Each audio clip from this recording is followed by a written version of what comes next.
Chelsie, ¿está lista? Yes. Let's have an awesome. Let's do this. Let's go viral. Déjate, te digo que I'm so nervous, and you're like, let's go viral. Like, what? Stop that. I don't want my mom to watch this. Y me sales con eso. Chelsie, welcome to People on Point podcast. I'm so happy about today. We've been chatting for about at least 30 minutes. I know. And I can tell that people are going to enjoy this. And again, my number one mission is for you to enjoy this as well. So I want to, first of all, thank you for your time. Even though the first time that we had scheduled this, I don't know what happened, but maybe you didn't show up. I'm It's okay to happen, but I'm so excited. And again, just like I was telling you earlier, when someone shows up, like, they're giving me my time. So that's why I respect by prepping, by like everything I do. So again, gracias. Thank you for having me. I've been following you, and I know that I really enjoy and love how you get deep, but also now that I'm sitting in this chair, I'm like, a little scared, but I'm excited. I'm excited to answer those tough questions. When I sent you the message and you reply, hey, so like, the same thing you said, I'm like, I wonder if I come across with that, because that's not my intention as far as like being direct or hardcore or uncovering the whatever hidden secrets they have. Like, that's not my intention. I'm like, no, it comes naturally. It comes really naturally, like you really are watching people su plática, you know, so it comes naturally, but the questions are good, where you're like, oh, he asked that, he went there. You know who does that? How I built this. I don't know if he always asks the questions that I'm wondering, you know, and you do that. Who's that? It's the podcast by, what's his name? But the podcast is called How I Built This on NPR. Okay. And he interviews entrepreneurs. And he'll say, then I made $1 million.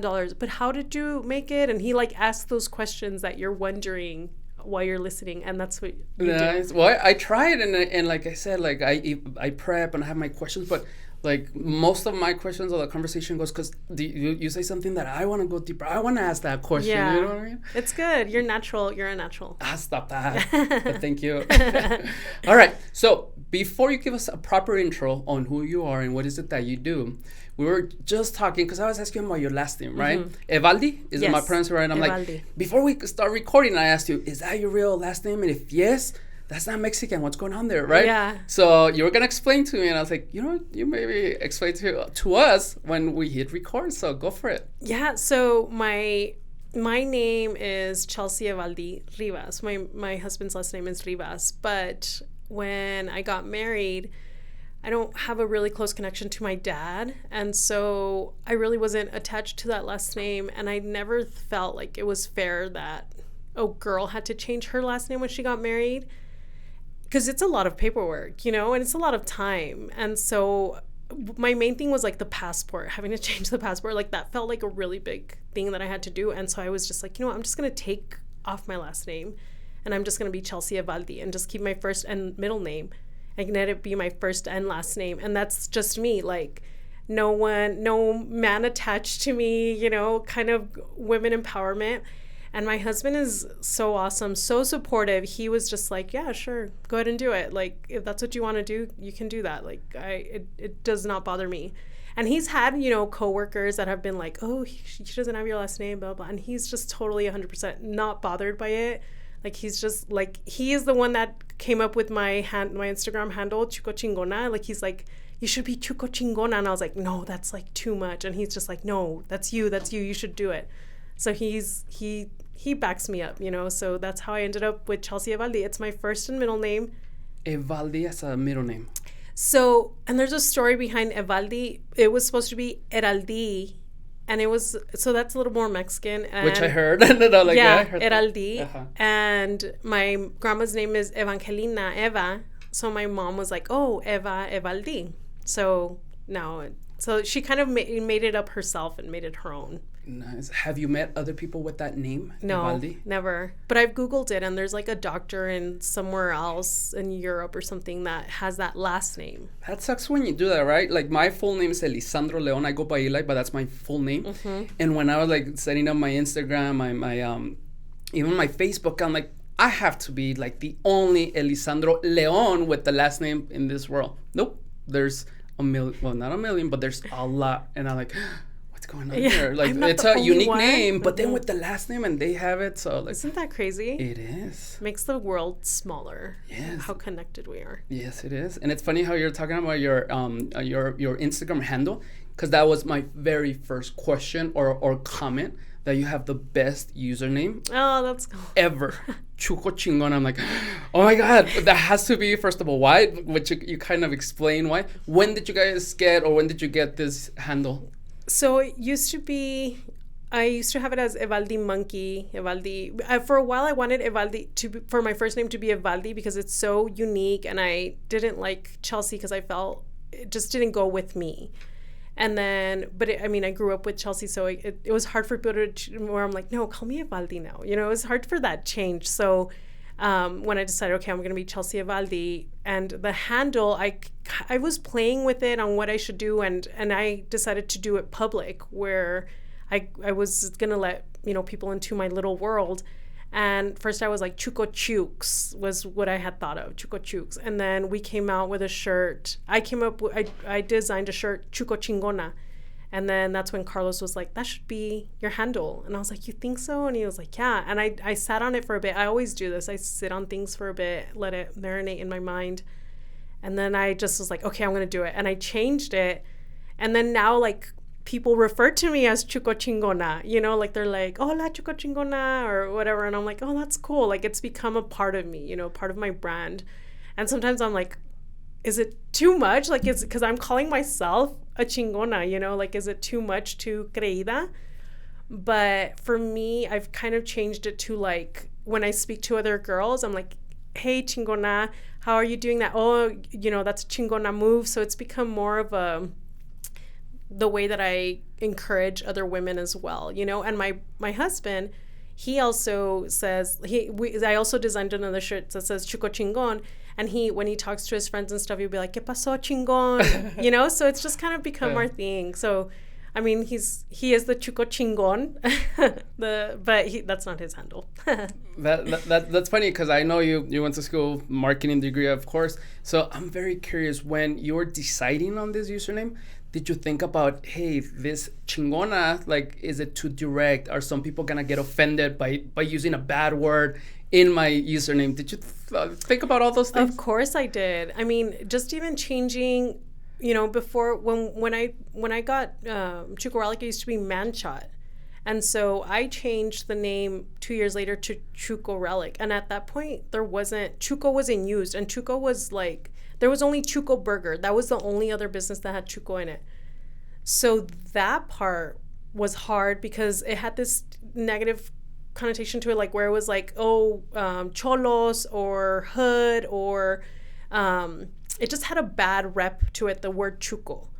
And I remember, so in 2016, when I changed the name, I rebranded the whole business to Chuco Relic. We would get customers in there like, oh, I don't like the word Chuco. That's like an ugly word, or I don't like that. I would get that a lot. But I did a little bit of research before doing it, and it just felt right. And it was also just a gut instinct to do it. So when I went to Chuco Chingona, again, the same, like, is it too much? Am I putting myself, like, in a higher, like, again, creída? Yeah.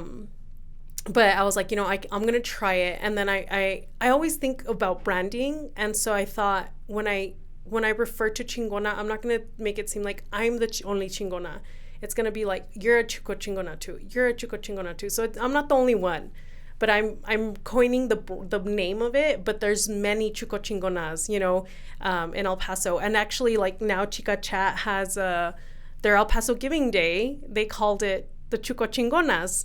And I'm like, that's cool, like, it's become, and I'm not saying they did it because of me, but it's become just something bigger. And that's what I wanted from it. Nice. That's amazing. And those questions are the one, like, I'm really curious, because every time I make a change, either for myself or for the business, I'm like, I always have to think this, like, for a long time. And I'm like, for that specific, I'm sure there was a lot of things behind. And you know what? In the end, it's a lot of thinking, but you'll never know if it's good, right or wrong until you do it. And it's also a gut instinct, like, it's like I sit with it for a while, and then I'm like, if my gut is still telling me, if it's still sitting there, I'm like, yeah, okay, I'm gonna do it. I'm gonna just do it, because you have to jump at some point. It's always scary. Any kind of change is scary, but then once you jump and you feel that gut instinct, like, yeah, just go ahead and do it. And this is funny how I was talking about this with my daughter yesterday, how, like, I'm sure you thought about this for weeks, months, and then maybe you did ask somebody else, hey, what are your thoughts on Chuco Chingona? Oh, I hate it. And you're like, and then you're like, bro, I thought about this for so long, the pros, the cons, for you to just like say, no, it's nasty, it's ugly, it's whatever. Maybe just the name Chuco, right? Mm-hmm. Like, and it's so hard not to like hear those voices because they don't know the process. They just had those 2 seconds that you asked them that question for them to just give you, like, for them to judge whatever you're presenting to them. Like, so you have to be like self-aware of, I really don't care. Well, right? And not even that, but know who to ask. Know the people that have your best intention in mind. Because I could ask maybe a friend that doesn't understand where I'm trying to go. And not saying that they don't have the best intention, but they're maybe a different path for me, and so I wouldn't ask them. But I ask people that are like-minded in that area for their opinion. And not because I'm saying like, oh, well, they'll agree, but I know that they'll understand where I'm coming from and how difficult the decision is. You know what I mean? I get 100% what you said. And the same thing applies not only to business, but everything else as well. Yeah. And we'll try to talk about everything else as well. I know. But okay, let's go back a little bit. For those that maybe are not familiar with who you are, what you do, go ahead, please. So I am Chelsie Evaldi. I am the owner of Chuco Relic. And who am I? How long have you been open? I know you said you had this business 2012. Yeah, so, okay, I got the store in 2012. I actually purchased it from a friend. She used to have, the store used to be called Manchot, and it used to be more like a Spencer's. She had really fun stuff in there that was very unique, but that you could buy overseas or it wasn't one of a kind. Was it unique to El Paso? No. Or it was just stuff? Just stuff. It was okay. Fun stuff. Okay. That you didn't need, but was fun and you wanted to have, and like Spencer's, there's a lot of, like, you don't really need much from Spencer's, but it's so fun, and so when I left for 10 years and when I moved back, I kind of made it my purpose, my mission to promote El Paso, because while I was gone, I was like, every year I was away, I just realized there's no place like home, like old Dorothy, I realized what a great place El Paso is. It's so unique, and I used to hate the part where I would find someone that I knew wherever I went, and now I like it. I feel like I'm part of this big community. Well, I am, I'm part of this big community, this big neighborhood where I'm going to always see a friend wherever I go. I like that, because living in other places where it felt very alone and very big, that coming back, it feels cozy, So when I moved back, I was like, okay, I need to let other people know about this. Like, know that El Paso is actually really great, and what we maybe don't like is actually the best part about it, So I started working with Visit El Paso, and I was promoting El Paso, and then when my friend decided to sell her business, my husband, Carlos, he was like, wait, let's buy it. And we had money saved up, and I was like, no. And he's like, come on, you would be great at it. Let's do it. I had my son, and he was like, you could spend more time with him, because that makes sense. Like, buy a business, you could spend more time with your family. Like, sometimes it doesn't work out that way, but you do get more time flexibility. But so I was like, I decided, you know what, I'm not going to do it. And I didn't even tell my friend anything. And then I was like, hey, let me take you out to lunch. So to say goodbye, and she was like, she already had told me that she had sold the business, and I was like, oh damn. So we go out to eat, and she's like, hey, it didn't fall through, we're just in conversation, it didn't fall through. And I was like, well, Carlos had told me to tell you that we would buy it. And she's like, why didn't you tell me? She's like, look, I'm gonna give you, like, take it, I'm gonna give you a good deal, go ahead and do it. And I was just like, I couldn't say no at that point. Like, the way she got it to us, she let us have it in payments, blah blah blah. And so I took the leap, and then from there I was like, well, I still want to promote El Paso, I bought it just like, okay, pues now it's mine, but not even. You were following the same business model, yes, same product. I followed her. So it wasn't that you wanted to change since day one, right? Right. It sounds like, okay, it came later on. Right. Okay. So I bought it and I was just like, okay, and now I'm a business owner. Let's do this. But selling the stuff that she had in there, it didn't feel like me, because I'm like, I wouldn't buy this, or didn't feel like me. So then little by little, I started going, I would always go to the markets. I love farmers markets. And I would go and tell them, would you like to sell your product at my store? And I would get yeses and I would get nos, because I was just so small. And then once they saw, oh, this girl's selling her stuff there and she's doing well, okay, well, I'm going to try it too. And that's how it started happening. Just, by them seeing that other people from the farmers market were doing well, they started willing to sell their stuff with me. And so that's how I started doing the local stuff. And it's funny because I remember someone saying, like in a bad way, saying, oh yeah, it's like you have a little farmer's market in there. And I was just like, ooh, is that bad? Like, they made me question myself, And I was like, but that's what I want. I want people to be able to, when they don't come on Saturdays or Sundays, they come any day of the week. They can come to my store and still buy these products that are so amazing. That's what I want. So, I kept at it, and then rebranded in 2016 because so the name was Mancha, which is penguin in French. And she had her story, her connection, but penguins in El Paso, it just doesn't make sense. I'm so glad we're talking about that because I was taking my notes. I'm like, I'm going to mispronounce Mancha. What is that? So it's actually Mancho. Oh, okay. Because it's a French word. Okay. So it's Mancho. And I couldn't say it. And I knew that I had to change the name was when customers would say, I had your shirt, but I couldn't remember the name of the business. And I was like, okay, that's a problem. If they're coming, because at that point I was already getting the local products, but they couldn't remember my business name. So, because they couldn't associate it to anything, they have to have an association to something that they know about. So that's when I started, okay, well, how am I going to rebrand this? And so, in the beginning we talked about Chelsie Evaldi Rivas. Well, I have my 2 kids and Carlos, we're all CR initials. So I was like, I say that the business is my oldest child, and so I'm like, I wanted to have the same initials, the CR initial. So, Chuco was the first part. Okay, Chuco, let me sit with that. And then Googled synonyms for souvenirs, and relics was one of them. And I was like, and then a lot of people were like, and this is the beginning. So you ask everybody, and people were like, what's relics? Relics doesn't make sense. No one knows what word the relics is. Da, da, da, da, da. And I got so much negativity from the name, and I was like, hey, should I even change it? Like, should I even change anything about it? And then I was like, you know what? I'm going to buy the name. If it's sitting in my mind, I'm going to buy it. So I went to register it with the county and with the city. And I was like, I'm going to let it sit there. And if I decide, I have it. Then I sent out a poll, and I sent it out to the artists that I already had and to my closest friends and family. And I said, what do you think our business name should be? These are the ones I have picked. What do you think it should be? And Chuco Relic, they all chose Chuco Relic. What was option 2? It was something like souvenir teas, where it was like souvenirs with teas mixed, intermingled. Okay. And I can't even think of the other ones, honestly. I should bring out that poll out again. But it was 4 options that I had thought of. And I thought that one that had the mingled of the souvenirs with the teas was going to win because it made sense.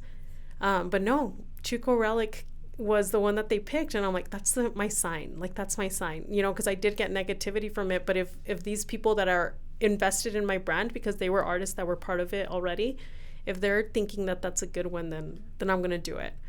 And yeah, so then it took me about a year for all the rebranding, because I redid the logo. We used to be a penguin. I redid the logos, the color palettes, all of that. But it was meant to be, because then it became mine. Like, it was me, Before it wasn't me. I don't love pink, and it was mainly the main color of it was pink, and I still have pink in my palette, in my brand palette, but it's not the main one. Turquoise is the main one, which is my color. Nice. Let me ask you this. Now that you said you bought a store already that someone else had opened up there, you had already products, even though you later on made it your own, of course, when was it that you felt passionate about what you were doing and what you were selling and stuff like that?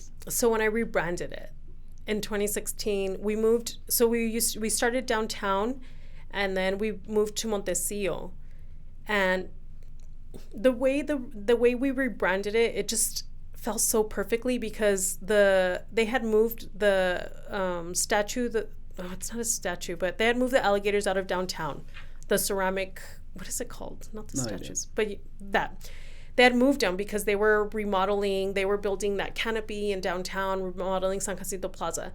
And then when I decided, okay, I got my alligators, rebranding, putting out the new name out there, well, they brought the alligators back. And I used that to say that the penguin had left to France and the alligators have arrived, and now we're Chuco Relic. But the timing was just so perfect because it was when I wanted to change my name, and then in the news it was like, oh, the alligators are coming back, and I'm like, let's ride on that. Like let me get on that train that, there's already advertising that there's alligators coming back, and then they'll understand why my logos are alligators, So it just felt so perfect that I was like, this is it. Like I'm meant to be doing this because I was so excited, Because now it was yours, right? Like fully yours, right. Not only the products but like the image and everything else.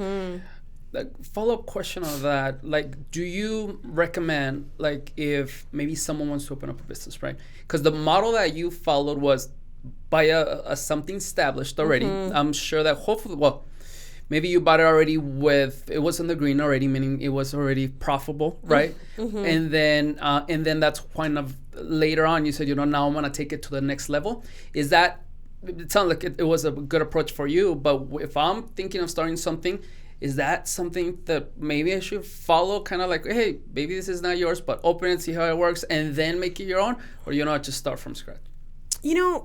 Either way will work, of course. And what's crazy is that I didn't even ask for that to know if she was profitable or not. Okay.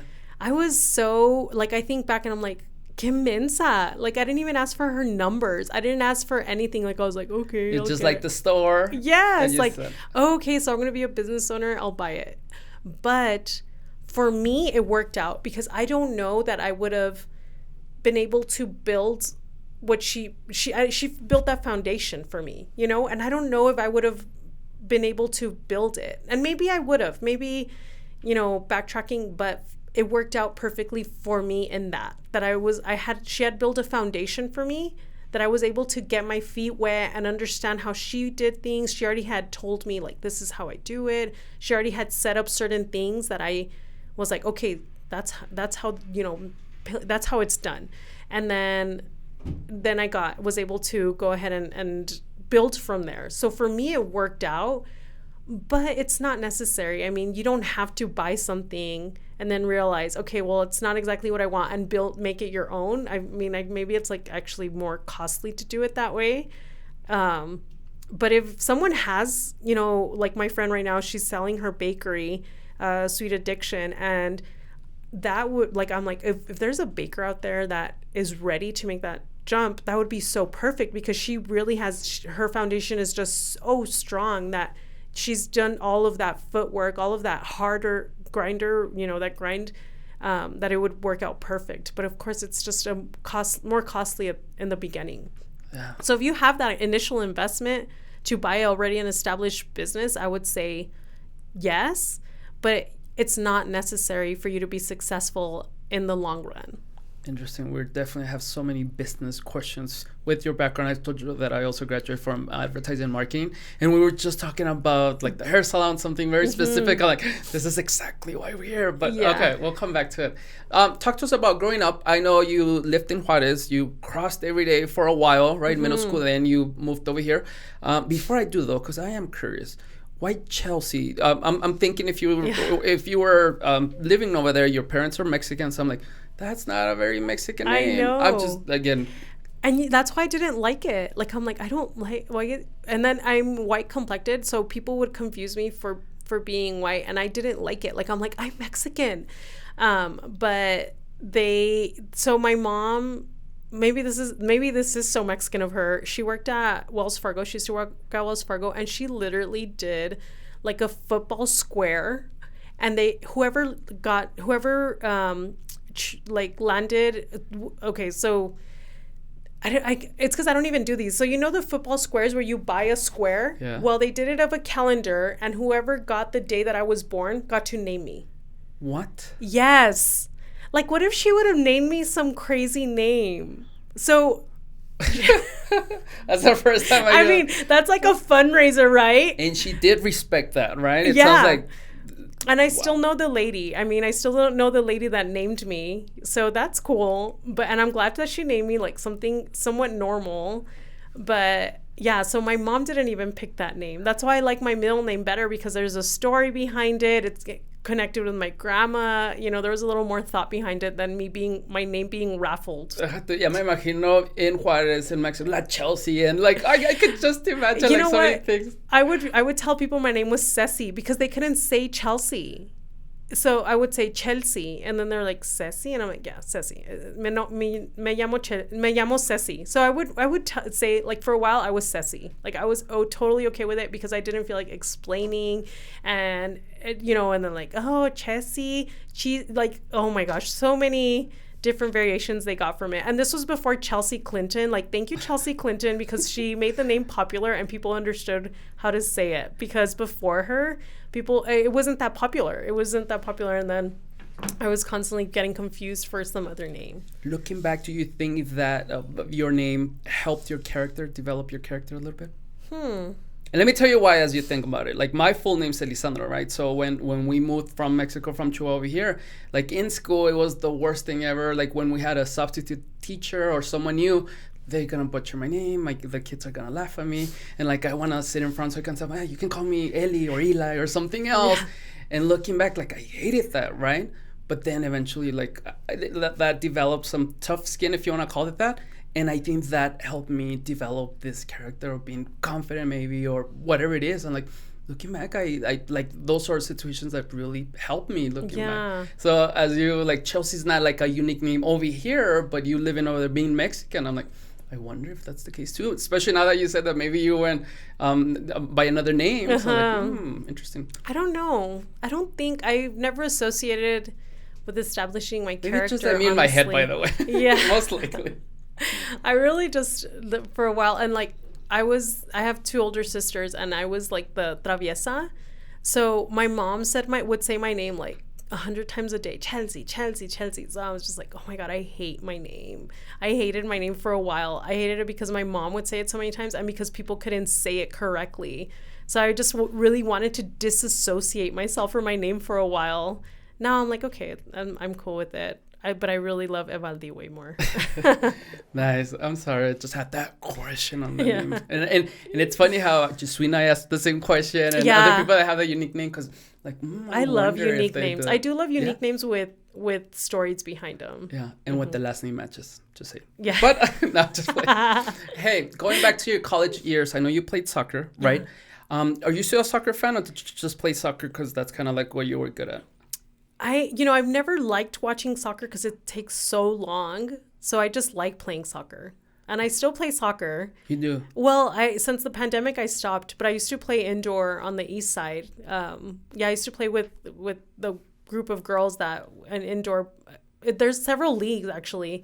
And since right before the pandemic, I was playing indoor. I would still play if they would have, if there's a team, if anyone listening, if there's a team in the Northeast or Central, I want to play. And only women. I don't play co-ed. I don't do co-ed. Okay. Only women league, yeah. So now you know, right? Hey, did you get a scholarship to play soccer, or where is it that you moved?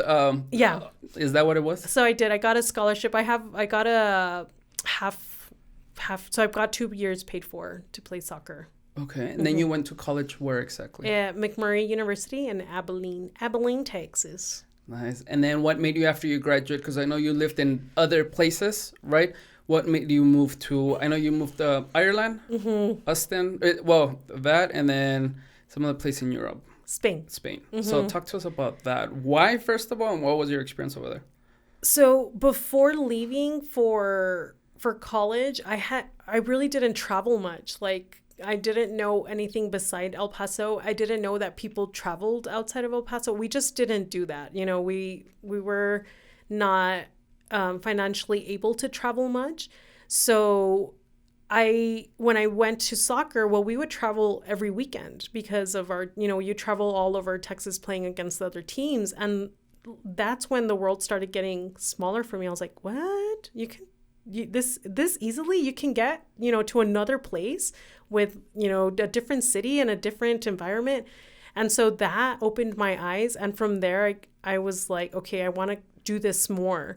I want to travel more. So even during college, my college friends, we would every weekend, not every weekend, but like whenever we had enough money, we would go somewhere new. We'd try out Houston, we try out Dallas, we try out all these different places because I had never been to them. So it was, all of this was new to me. And then my senior year of college, I had this idea of Spain. Like, I'm like, I want to go to Spain. And I was, my college didn't have a study abroad program. And my senior year, my advisor is like, oh, you know what? You actually have to stay one more semester. I was already going to graduate in 4 years and my scholarship was done, So he's like, you actually have to stay one more semester because you don't have an athletic credit. I'm like, I was an athlete. And he's like, no, but you still need to take like a PE class, pretty much. I had to take like 6 hours of that and something else. They were all electives. And I was already done with Abilene. There's nothing to do in Abilene. And I was like, can I study abroad? Can I do it abroad? And he was like, we don't have it. But if you find a program and we approve it, we'll let you do it. And I was like, okay. So I me puse yo, like, let me figure it out. Let me find a program. So I found this program that my counselor approved. And I was like, I had, already had thought of Spain. So yeah, I left for 4 months and did my last semester there. And then Spain, made my world even smaller. Like, I was like, what? This, it cost at that point, it was $600 round trip to get to Spain. I was like, I can do this. I can travel. And then once you get to Europe, it's so easy to travel within Europe. So yeah, I have a travel that lit my travel bug, and I moved back. Austin was one of my places where I would love to live in Austin. So I lived in Austin for a bit. I worked for a corporate job that I really hated. It was like soul sucking, soul wrenching. It was horrible. And I knew that that's not what I wanted to do, but I knew if I worked there 3 years, they would match my 401k. And so I was like, okay, well, I'm going to stay here for 3 years, get that matched. And then I'm going to take that money and then I'll keep traveling. So that's what I did. I got my 401k. They got it matched. And then I took it all out and then I moved to Europe I moved to Ireland and I used my 401k. And so with a passport, you can be in Europe for 6 months. So I stayed there for 6 months, traveled as much as possible, came back broke with nothing because I had sold my car. I sold everything. You moved back to El Paso. Okay. It was so crazy because I left like on a high, but I didn't think it through. And I came back with zero. And it was so depressing. I couldn't find a job. I was like thinking I'm going to apply at Taco Bell to get anything. I was a server for a bit. It was a hard time. But I know that I had to go through that humbling. I had to be humbled to kind of build up to where I ended up, But it was a crazy time. So it was a roller coaster. My life has been a roller coaster. Well, that's awesome. It's exciting, yeah. By the way, the traveling, I'm so excited about that. That's kind of like one thing I'm trying to get. And she has it already as far as my daughter pushed that. Because that helps you not only to sightseeing and like stuff like that, like get to know another world and see how insignificant you are and your thoughts of Trump, of not Trump, whatever you feel like bro, like Americans, something that I say a lot. Come down, we're not the greatest country ever. Like, I get what you mean, and I'm proud to be whatever it is. But once you move, once you see other people that they have the same motivation, they wake up the same way, they work, they're really nice people, you wouldn't talk down to other people or other cultures and stuff like that. Mm-hmm. But I want to be quiet now because I get very passionate about that. Pero bueno. Now, you came back to El Paso. Now, did you move back again? O ya ahora sí te quedaste? Me quedé. So... Oh man, I don't know if I like this. I don't want to know if this is like my debut of how I ended up staying. But so, I met Carlos. Carlos and I actually went to high school together. But Which we high school never was this? Burgess. Okay. Go Mustangs. But we never talked in high school. We were just very different people. I was an athlete and he was just the fun guy. He had a Chevelle that was super loud, and for me he was the loud guy. So we just stayed separate. But when I moved back, we kept bumping into each other constantly, and it was like, okay, well, let's hang out. And then 3 months later, I'm pregnant. And so it was like, oh, shit. So How old were you at this time? I was 28. I mean, okay. ya estaba grande. Sí, okay. But I mean, we had barely dated for 3 months. Like, we had just started. And my plan was like, I'm going to come back. I'm going to live here for 6 months and then I'll leave. Like 6 months to a year. And then I was planning to move to Denver. So my plan was to keep moving, not to be a mom. That was not my plan. And so it was like, ugh, pues I guess I'm staying, while I have this kid. And it's funny because I wish he could tell this story, because he tells stories way better than me. But it started with like I guess I love you, like. Yeah, pues ya con el niño aquí, no, pues I guess I love you. A ver, now feed him, right? Yeah. We kind of started that way, like.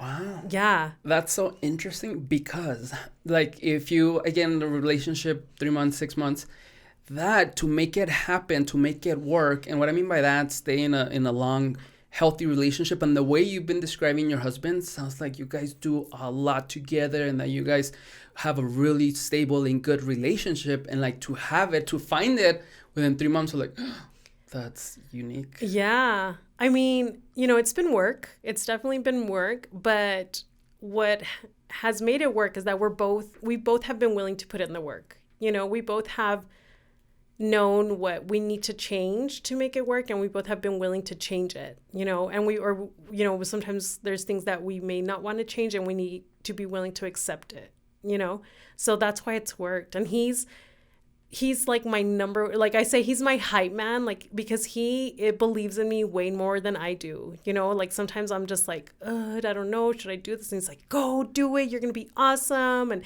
like that Thrive event, like he was like so proud of me, and he's like, yeah, she's in the center, the queen, and all this. And I'm like, tengo miedo. But to have that is so awesome, and it has helped me go further, to have that person that's, you look behind and he's right there, like, and so I'm like, okay, pues like, keep going. So it's been really awesome. And I mean, we've come a long, long, long way. We got along really well in the beginning because we both like to party a lot. That was our thing. We like to go out Thursday through Sunday. We were out partying together, and then like it changed like that. Like now we're parents and we don't party. We stay home. So. Is he also your age, 28? When yeah, is he? He's older. Okay. How important is it to a relationship? Let's not say marriage or anything, but like to have a person like that. And I'm sure you do the same, that you support him whenever he's feeling down. Hey, I got you. Because again, when I was thinking as far as, okay, what is it that I want to get? Like, I also do this for my daughter, for hopefully she hears this, because she's been hiding 2 episodes. But like, I want her to see like other example, not only me telling her. So kind of like what I was thinking of getting from as well is how important, not only for my daughter, of course, but for women, like that they want to open up a business, that they want to do something, a project, right? To have a person like that. Because I know a lot of friends, unfortunately, don't have that, right? And it's not that it's their fault or the husband's fault. It's just that they don't have it, right? So how important that is. And I mean, it seems it obviously has worked out for you guys. Yeah.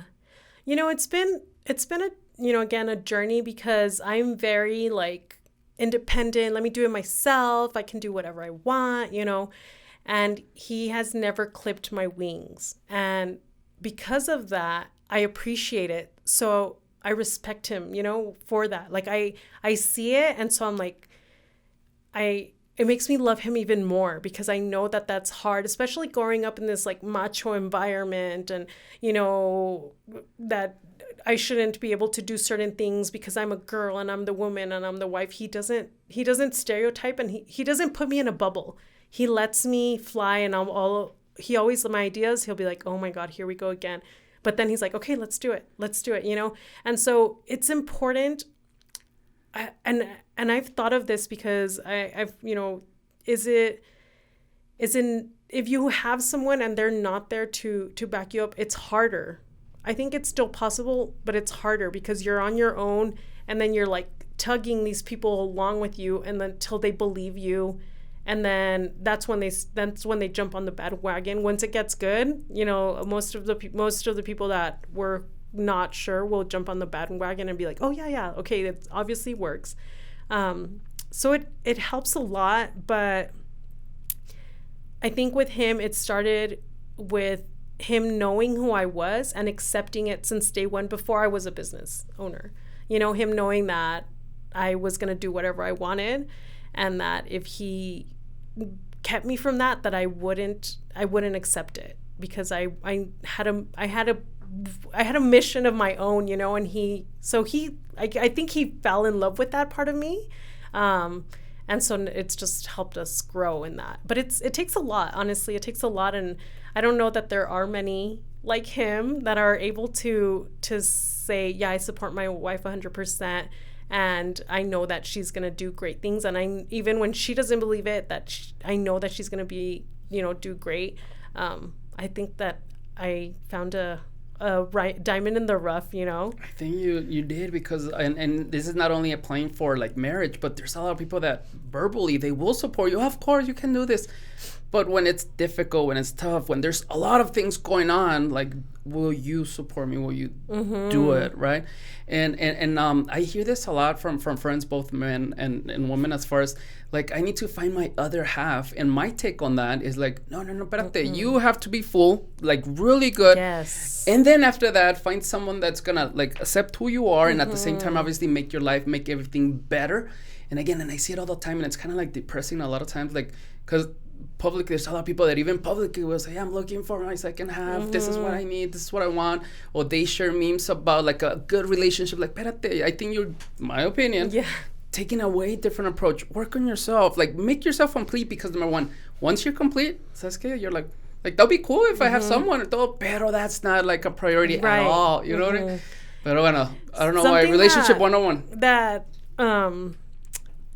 has always been a thing of mine, is like, and that I told Carlos in the beginning, like, I don't need you to breathe, and I don't want you to need me to breathe. You know how people say, I need you to breathe? Like, for me, that's suffocating. You know, so I was like, please don't need me that way, because I don't want someone to need me like that I have the responsibility. I don't, you know, and I won't put that responsibility on you. So we both breathe on our own, and then we breathe stronger together when we work together. But I don't need you. I don't want you to need me that way.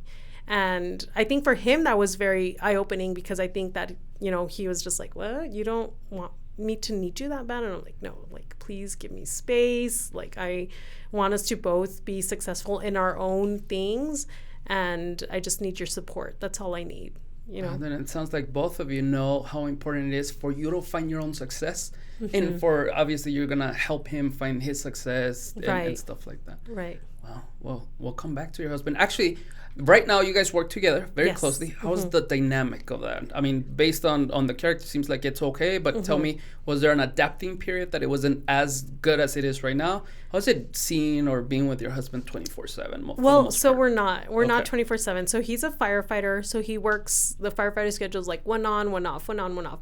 So that one day that he works, honestly, it's like a break for me. Like, I get my own day. And he gets his own day because he loves work, and he works, you know, he loves his coworkers, so it's like fun for him. So those days are important for us, and I think that's why it also works for us, because we get our own days to breathe on our own, to do our own thing. And then when he is working, he works at the print shop, and I work at the stores. So even then, we mainly just see each other more towards the end of the day, unless if I have to do something at the print shop, then we'll be together more. But for the most part, you know, we still have our separate spaces, and even though the business we're intertwined, but he does the print shop part of it, and I do the stores part of it. So I'm at the stores, and he's at the print shop, and so we still have that space, you know, like, no estamos encima de uno, like, all the time. Nice. Now, he's the one that encouraged you to open up the store. Now you have 3 locations. Yeah. How's that? Because I no me la acabo con un hair salon, imagine. You with 3 stores. Can you tell me how's that been? the process behind it. I know in the event you talked a little bit about it. I was late to the event. Great event, Thrive in Your City by Ruben Alvarez and John Rivas. Yes. By the way. It was an awesome event. It was. So tell me, I'm sure you answered this question for us expanding. Like, when is it that you say, you know what, maybe I can open another one? Or how about, I'm sure maybe it's, can I make the current one bigger? Or can I add more products? Or can I ship internationally? Like, what was the process and what made you open a second one? And guess what? Let's gonna open a third one now. You know, I'm a big believer of like the universe working in my favor, and me just staying in a accepting, like where I just accept what it's sending to me. And I had thought of expanding. I didn't know how though, because I have 2 kids. And I didn't even know how to wrap my mind around that. How would I expand with my family, and how do I still have time for everything? So the first expansion, it came to me when I moved back downtown, and I shared the space. I actually shared a space with Peter Sarsbein with the Purple Gallery. So that was easier to swallow because I'm sharing the space. I don't have that much rent, so it was easier to do.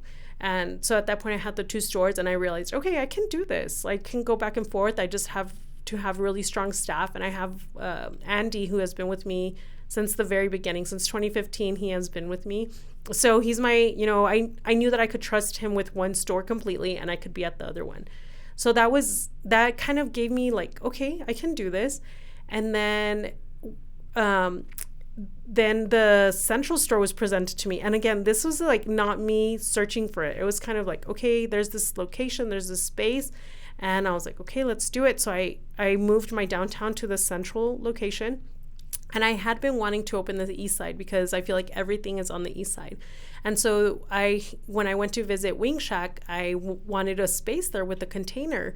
And so I did constantly bother Adrian, who's one of the owners. I would message him and call him every month, like, I want a space. Is there a space? And for a year, honestly, he was like, no. Sometimes he would respond, sometimes he wouldn't. But I was consistent with him. I was like, I need that east side location. So when I opened Central, I opened it in July 2019. He calls me that same month, Adrian, and he's like, hey, I have the east side location. And I'm just like, no, Adrian, I just opened my second location. You were supposed to be my second location. And he's just like, I think you would do great over here. Like, your brand is on point to what we're doing. And I was just like, well, can you wait for me until October? Because I can't possibly open 2 stores at the same time. And don't charge me rent because I can't pay both with it being closed, And he was just like, okay, yeah, I'll save it for you. And so then I had to wrap my mind around 3 locations because I opened in July 2019, and then I opened the third one in October 2019. So, and then pandemic hit 2020, I mean. But I don't know if you've heard them say, like, once you have 2, 3 is easy. Like, it's kind of the same. I haven't even thought about 2, so no idea what you're talking They say, well, because people are always like, when are you going to have the third? Never. But with the stores, it kind of is the same. Like, once you have 2 and you realize how to run 2 stores, you create your system for each location, and it runs automatically, honestly. Like, you have a system, and the employees show up and they know exactly what to do to run it. And then it's the same with the third. I mean, if I had a 4th, it would be the same because you create a system of how it's supposed to run. You have a checklist, and you make it easy for the employees where they just show up and they know exactly what they have to do. And the only thing that changes is the customer coming in through the door. But as far as how they run the store, it's the same, and that's how it has been. So I just share my time between the locations. I have amazing staff, and that helps. It helps that I have a really good staff that I can trust with they handle each location on their own, and then I show up from time to time, and but I'm always watching them on the cameras. I'm Big Just Brother. For you to know. I'm Big Brother. Okay. Now, before we continue with the technical stuff of a business, your personality, you come across someone very confident, someone very positive. Like you said, you're not afraid of a challenge. During the event, I heard you talked multiple times, say self-discipline. Before we expand on that topic, where is all this coming from? Is this something you develop, or this is something that you have always been like this? I think it's part of being an athlete that I've developed the the strength of, as far as mentality, you know, because as an athlete, you train for a whole season, and then the season ends, and let's say you end as a champion, and then you like back to zero the next year, you know? And so it's tough mentally as you're going through it, and then you get the prize, and then you're like literally back at zero. And that built a lot of mental strength for me, where, you know, I sometimes would be like, why am I doing this? I'm working so hard to get this one championship for this 1 year, and the next year it means nothing, you know? And so I feel like that for me has built where I'm easier with loss. You know, if I lose one challenge, one thing, I'm like, okay, it's okay, because I still have the next thing to go to, and I still have. But so for me, giving up is not even an option. Like, I'm just like, okay, next. Like I'm just really relentless, and the sports definitely made me that way. Nice. Now, for someone that maybe doesn't have that background, what is it that you would recommend to build that up, to have that? You know, it's really important to have the end goal in mind. Like, what are you working towards? And you have to be so passionate about it, like where you cannot stop thinking about that end goal. And that will be the thing that will keep getting you up again and again and again. You know, just with kids, if you have kids, you know what I'm talking about, because sometimes you don't want to get up, and sometimes you don't want to take the kid to school or change their diaper, but you do it anyway. Like, you keep getting up. I mean, it's the same. Like, just have this end goal in mind of, okay, envision it too. It's so important to envision it. You know, like right now I have a bigger goal in mind, and when I go running, when I work out, I am thinking of that goal. I am imagining it. I'm walking through it. I'm imagining the sales. I imagine the sales being rung up. I imagine everything about it. I want it to feel so real to me that when I'm there, I'm like, yeah, this is it, you know? So it's really important to envision it, because it won't feel so hard to obtain, because you see it so vividly within your mind that it starts manifesting on its own, you know? Honestly, things just start falling into place that it feels like magic. And that's something that I talked about in the Thrive, that in the beginning, I didn't experience this being part of the corporate world, the magic of having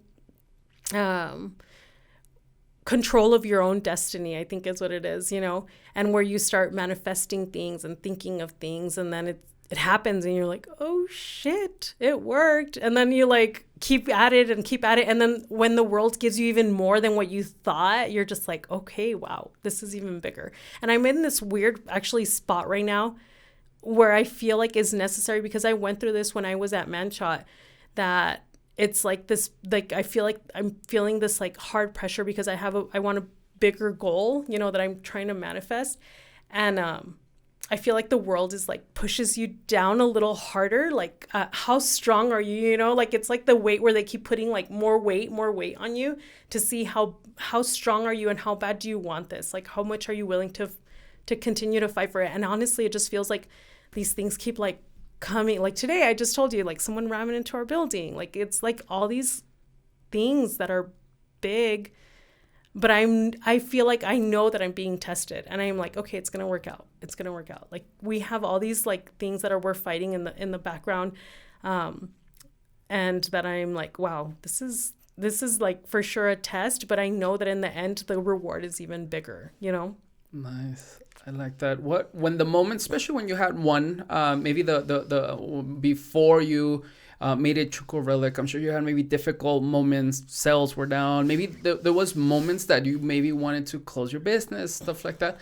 What pushed you to continue on based on your problems? I think I know what the answer is, but what are some specific things that you thought about that you said, no, I can't give up, this is my end goal? What is it that helped you get through those moments? Let me tell you the storyline, and it's like, and this story has like been running in my head because I feel like I'm there again. So when I had Manshot, I ordered these shirts that were the most popular shirts, and I couldn't keep them in stock, but the guy would take a while to bring them to me, and so I would order more than, because, you know, I'm like, okay, it takes him a long time, so I'm going to order more of what I think I need.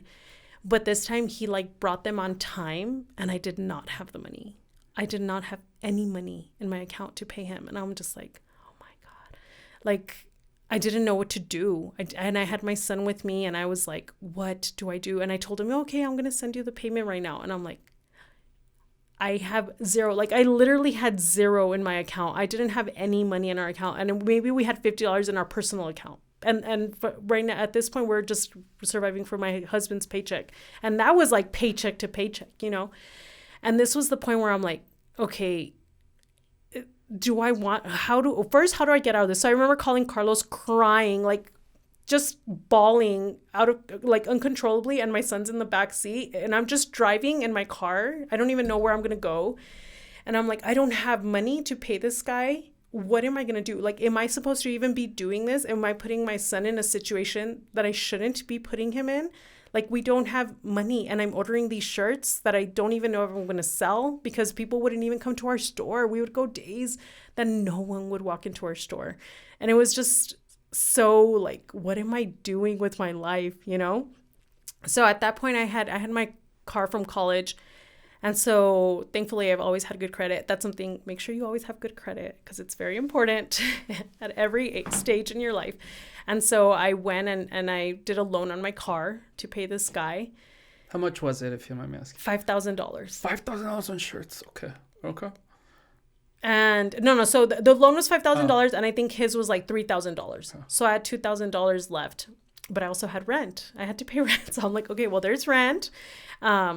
And so at that moment, I was like, look, I'm going to do 110% of what I'm capable of. And if it doesn't work out, then it's not for me.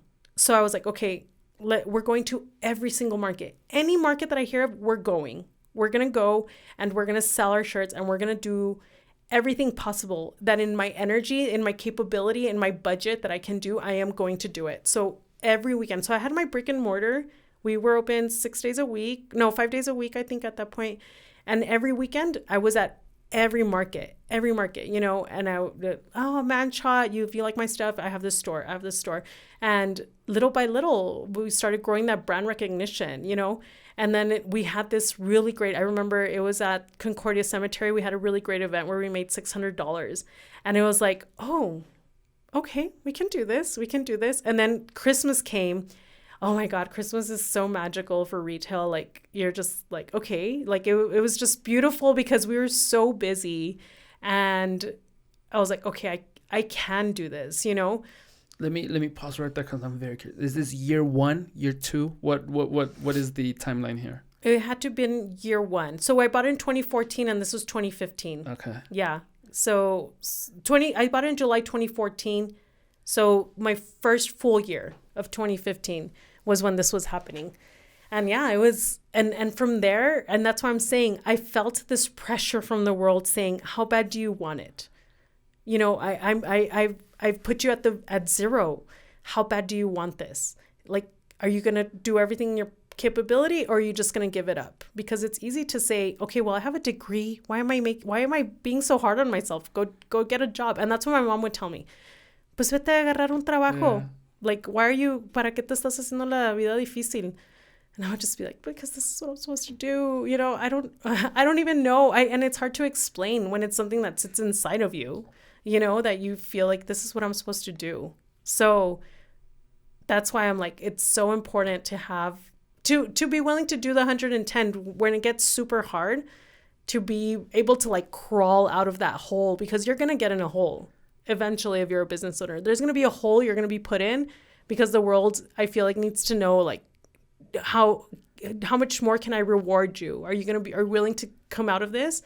Or are you going to just settle in this hole and decide that you're going to try something else? You know? Thank you so much for sharing this story. I'm like, yeah, I'm with you there. Because I 100%, during COVID, of course, had to close down, and even at that, the people that were going out, and I tell people, and I'm honest with, like, the reason why this Arizona State opens, because I have a full-time job, and guess what? That income was coming in over here, and I mean, that's okay with it. But tell me if it sounds like you share this train of thought or this way of thinking as well. Because for some reason, my daughter and I, we have really deep conversations, right?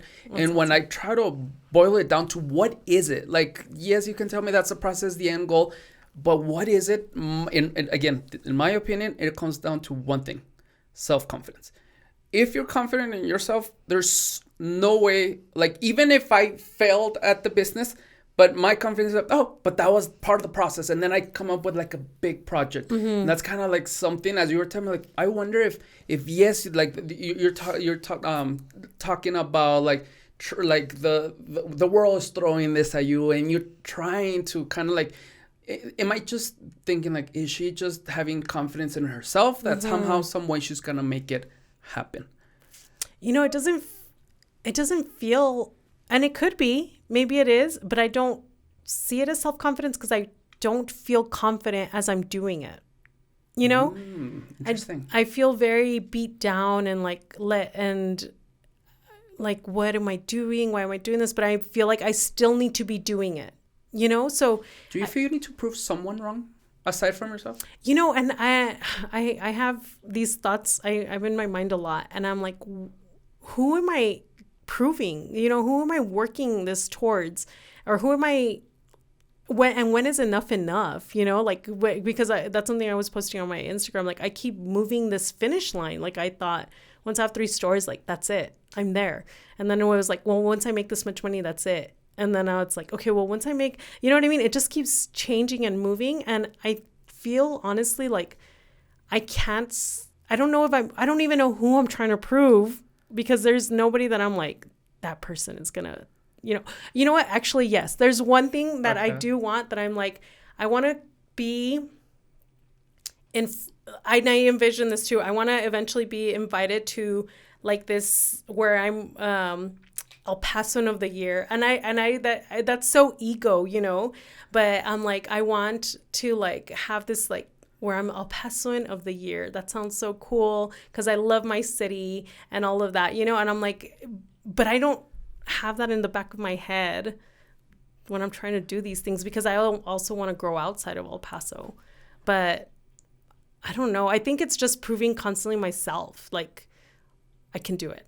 Otra vez. Y síguele. Y ándale. And I don't want to be a quitter either. And I'm sure you get a hype from when you do it. Like when you open up something, or when you are able to accomplish whatever thing you're working on. Yeah. There's a high on that. Like there's for sure like, hell yeah. Like that's exactly what's helping you with build up your confidence. Yeah. Yeah, definitely. There is a hype especially when you start accomplishing it, like those little like goals. I mean, I love doing checklists and like checking it off. Sometimes I don't even write it on my checklist, and I'm like, no, let me write that so I can check it off, because I definitely did that today. I love checking things off, you know, and saying like, okay, I got that done. Nice. Well, I enjoyed that part of the conversation. Thank you so much. I'm just so curious on like the mindset, because a lot of times people tell their story and for them it's like second nature. I did this, I did that. Okay, but what if I'm not like you? What if someone listening is not like, didn't play a sport, or I don't have my husband supporting me, like trying to help me out with stuff like that. Yeah. So try to get those angles, and I thought that was pretty good what you shared, especially. Let's talk about, if you want to continue, we will, no. But as far as like the COVID, like how hard did COVID hit you and obviously your stores? Yeah, it was scary where, you know, I thought, well, this is it. You know, if they're closing us indefinitely, like they didn't even know when we were going to open again. I really thought, okay, well, I just opened these 2 stores and maybe this is it. Like maybe it was like, okay, you did it and now you're done, you know? And honestly, there was a bit of like peace in it. Like, I'm like, okay, well, I guess, you know, I didn't do it. It was an excuse. Yeah, honestly, it was. It was like, well, I didn't. It wasn't my fault. Yeah. Everyone's got to understand that, of course, it's a pandemic, COVID. Oh, trust me. Okay. Yeah, pandemic did it. Yeah. And so there was a bit of like, oh, okay, well, this is it. I'm done here. But I'm very, I say like my superpower is finding solutions. So I'm very, okay, well, how can I do it? What can I do? And I also like thinking, how can I do it differently? If this person is doing it this way, how can I do it differently in my own way? You know what I mean? So I started seeing how people were doing certain things online, and I'm like, okay. And I started also look outside of El Paso of how people are doing it outside of El Paso. So it's different for El Paso, you know? And so some things that I was like, okay, coming out with new product.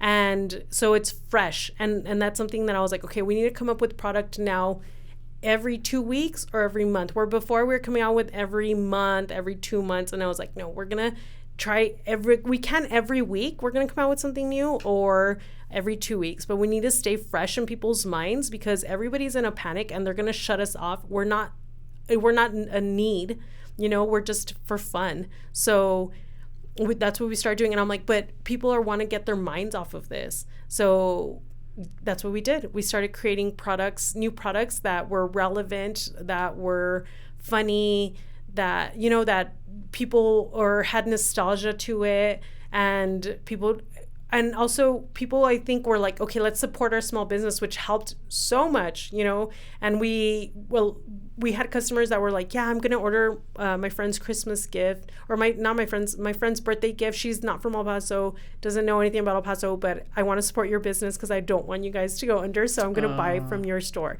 And we had that a lot, and thankfully I didn't have any loans on the business.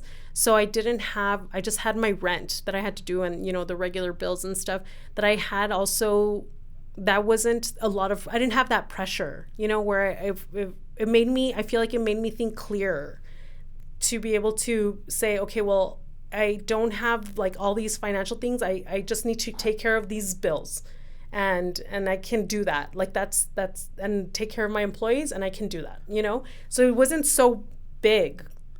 That it didn't feel so big. You know what I mean? Was part of it also the motivation of the employees that, hey, like they have to, I don't know, how many employees do you have? I have 10. 10, mm-hmm. Okay. So I'm sure that was a lot of pressure of, hey, like they still need a paycheck and I still need to pay them, of course. Yeah. And I spoke to them and I was very honest with them, like, hey, so they're closing us. What I can do is we can take online orders. Who wants to work the online orders? And there were some employees that were just like, I'm fine with not going in. I'm fine with taking some time off. And then there was other employees that were like, yeah, give me as many hours. And it worked out because the ones I had enough work for the ones that wanted to work, and the ones that didn't were totally fine with it. And they came back, afterwards. So it worked out enough for me to be able to do it, and me not having to take a pay and just focus on what had to be done. So we just got creative. We started a cooking show, Cooking with Tita, where Carlos was cooking with his mom because we knew people were at home cooking more. So we did the cooking show. We just thought of everything that we could do. We did painting classes. Some of our employees are artists, and so they would do paint classes where you could join our Instagram live, and they would do the class with them and things like that. So my thing was like, let's stay relevant. Let's do everything to keep people keep reminding people that we're still alive, we're still here, and that they can still help us stay open. Was this your business marketing side? Was this like more of your personal, what is it that El Paso needs? I'm sure maybe a combination of both. What was it? Kind of like that hunger of, this is the plan and this is what we're going to do. It was both. It was definitely both, because it was like coming out with the plan, and then also like, okay, the El Paso part of it, like what is nostalgic? What do we feel people will resonate with right now? So it was both things that we kind of harnessed under and said, okay, well, let's do these things. And I have such an amazing creative team, that they Cooking with Tita was Ursula's idea. She was like, people want to cook right now. Why don't we get, Carlos, he honestly could have his like own show because he just has a big, awesome personality. And so him and his mom are really great together. And so, having that cooking show with them was really cool. And it was cool because we, we're bonding with his mom and stuff. And he had that time with his mom cooking and learning her recipes and stuff.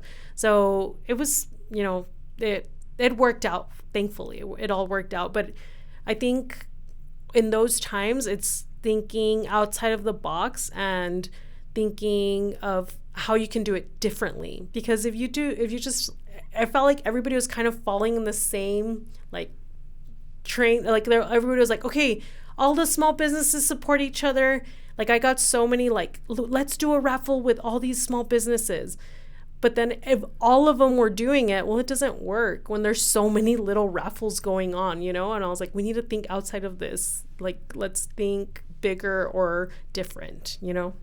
Yeah, that's great. Now, for the products that you sell, the merchandise, like most of your customers, are they from out of town? Are they Paso? Most of the people, where are they from? Because when you think about a souvenir shop, you assume like, oh, there's people out of town that come to visit that they want to take something back, right? So like, and then you think about, is there a lot of people coming to El Paso? To El Paso, yeah. That's what I would get, like a souvenir shop in El Paso. That, of course, you're not gonna make it, you know. But you know, the thing is, so it's a combination of people. It's people that have left and miss El Paso. It's people that are leaving. It's people that that are visiting. You know, right now we have a lot of people that are coming in, the nurses, the people that are volunteering for the refugees and stuff like that. We get them. So it's a combination of people that just love El Paso. I think my customers are people that love El Paso. So if you are from El Paso, left El Paso, you know, those are my customers. So I get a lot of everything. I get a lot of moms that come sending stuff for, that go and send their kids things. And there's this like connection now with El Paso that they just come and we're talking about the majority of customers. You said it's a mix of everything, but if you were to say, you know, I'm not gonna say number one customer, but the majority, is it our target customer? Yes. Our target customer is mainly the ones that have left and are missing El Paso and have this connection to El Paso. So, you know, when graduation hits and they're leaving, like those are our customers. And the ones that have left and are visiting, they come to Chuco Relic. So my goal is for Chuco Relic to be like Chico's Tacos. So when you come to visit El Paso, you need to go to Chico's Tacos and Chuco Relic. You know, those are your two stops that you have to do to make sure that you are home, you know. And you guys have done such a great job marketing that brand, because that's exactly, at least when I think about, okay, someone's looking for a souvenir, you know what, I'll send them your way for sure. Yeah. And that's even before getting to know you, and of course, but it was because you guys have generated this brand awareness. And then we were talking a little bit about your engagement, the number of followers. It's really good. So what are some things that you guys have done to grow that? What is there? I'm sure there's a strategy, but what are some steps that you guys have taken to be there where you guys are at? Yeah, honestly, I stay informed and up to date on the trends and as far as what is working. So before we would post, like, oh man, if you scroll down through our Chuco Relic, like at the beginning, it was like just black backgrounds with the product, and it was product, you know. And then I actually got these two guys to consult with me, Mike and Will, and they were like, they were the ones that gave me the idea. Don't sell all the time, you know. You don't want anyone in your face constantly saying, do you want this? Do you want this? Do you want this? Like you're not gonna like that. So don't do that to your followers. Don't do that to your customers. And I was like, oh, that's true. They're like, make it fun. And then they realize like afterwards that, oh, you sell something, but first it's fun and first it's El Paso, and then you sell them. You know, like you reel them in first and then you sell. And so I'm like, okay, so we really only post product twice. So we post 7 days a week, and out of the 7 days we only post product twice a week. The rest, but our highest engagement is memes, which is crazy because I'm like, oh my gosh, how we we create these videos for our product. We go all out for certain things, and then it's like a meme and everybody's like goes crazy over it. And we're like, okay, well, let's keep doing the memes, you know? So it has to be a combination of things, and knowing, you know, so now we started doing the TikToks, which are the reels. And right now the reels is the money, you know, not even TikTok, because Instagram is kind of penalizing you if you show the TikTok logo. So now we are changing it to, we were doing it on TikTok and putting it over to Instagram. And now we're like, okay, it's just reels, because Instagram is rewarding you for that if you just do the reels. So now we're changing that. And then now we've also found out that we used to put like all these hashtags. Now it's like 5 hashtags. And we've noticed the difference where and it has to be within your post, not in a comment. It has to be within your post. And it's little things like that, honestly, that staying informed that make a difference, that grow your engagement tremendously by knowing the different things that, we mainly focus on Instagram, that Instagram is doing, that if you just change those little things, they'll reward you by showing your product to more people. And that comes behind like you wanting to stay relevant, wanting to make sure you're top of mind. That's incredible what you're saying about the memes, because I was talking to you, I try to mirror like the same approach as far as, it's not only before and after or come to this place. Mm-hmm. It's more memes, hair related, of course, and stuff like that. And it's funny how when there's a lot more engagement, I'm like, should I continue this? But then I'm thinking the marketing side, but is this selling? Like, mm-hmm. Right? And I'm not sure, maybe you can give me some advice on that, because yes, engagement, but does it mean it sells? Maybe they are sharing, but does it mean they're sales, right? And like even giveaways, right? Does it mean it sells, right? And then going back to like what works, and it's kind of like difficult mm-hmm. to really gauge what works. If you're looking for likes and maybe views, maybe, but bottom line, as a business, we're looking for people to come into our shops, right? But I think it's maybe not selling one product, but it's selling your brand. So are they buying your brand? Are they, are you buying brand loyalty by them building that engagement? Because you're giving them what they like, and they're like, oh, okay, that hair place posts those funny things, and so they've grown more attached to your brand. You know what I mean? And then from there, let me go try it. Or hey, I know of that place that does, so it's just even putting, for me, Instagram, I see it like old school, like it's a flyer. Like, just let me put this flyer in your face, and you may or may not see it, but at least I'm putting it out there. And even if you see my logo, you know that it's there, So for me, that's how I feel. Like for me, it's like, just as long as you even see my logo, you know that it exists. So when you see it again, and then I want to keep showing it to you, like, I want it to keep appearing for you. And then now you've understood, like, oh, okay, that's what it is, And so actually, when that Thrive event, they spoke about that, how he was like, do 7, I think he said like 7 touches where you make sure you reach out to them like 7 times. So the same with a customer, you have to make sure that they see you at least 7 times before they come into your store. So, again, posting, I was telling you, post once every day if you want to grow it. But if you want to grow fast, post 2 or 3 times a day. And even if it's not growing engagement, one of them will, especially because you're constantly putting yourself out there. One of them is going to bite. And maybe it feels like you're wasting your energy by doing so much. But then when that one hits, it's worth it. Nice. That makes sense. Yeah. Thank you for that. That was for me alone.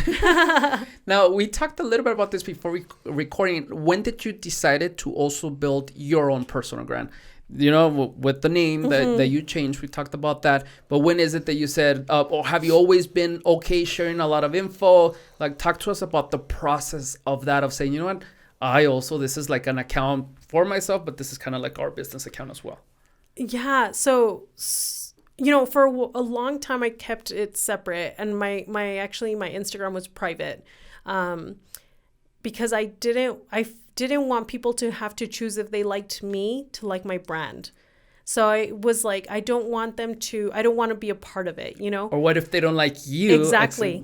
Yeah. So I don't want them to have to decide, well, I like Chuco Relic, but I don't like her, so I don't like Chuco Relic. You know what I mean? And so I kept myself separate from it because I didn't want to have to make people decide that. And then once it grew, and I started getting invited to more things like this, like podcasts and talks. And so they always ask, like, what's your handle? And I was like, okay, I have to be more public and more open about it. And I'm still working on it. I'm still trying. I still don't know if I want to grow my brand personally, because obviously I know what I need to do, but I'm not. Well, I'm not doing it because I'm scared, because I don't know if people are gonna like me. And I'm asking you because I have the same issue. Yeah. I made it public to make it public, my own account. It was days and days. I'm like, no, people are gonna judge me. The people at work that they just see my face of like presenting, leading, so like yeah. And then like other people that. Again, I'm not a lot into what other people think, But in a way you are. Yeah. You know, in a way you may say that, no, you know, only the people that matter and this and that. And it seems that a lot of people say that. I say that, but then when it comes to, okay, I'm not posting this because I'm not sure that this is something I should post. Yes, I go through that a lot. Like when I post things and I have like, I'm sure there's a right term for it, but I have like post regret where I'm like, oh my God, take that down, you know? And then but I try to also be as relatable as possible. But then I feel like, am I complaining too much? Because sometimes being a business owner is hard, and I go to like my followers to like complain, and then I'm like, okay, is that too much? So I overthink everything. I overthink everything I post.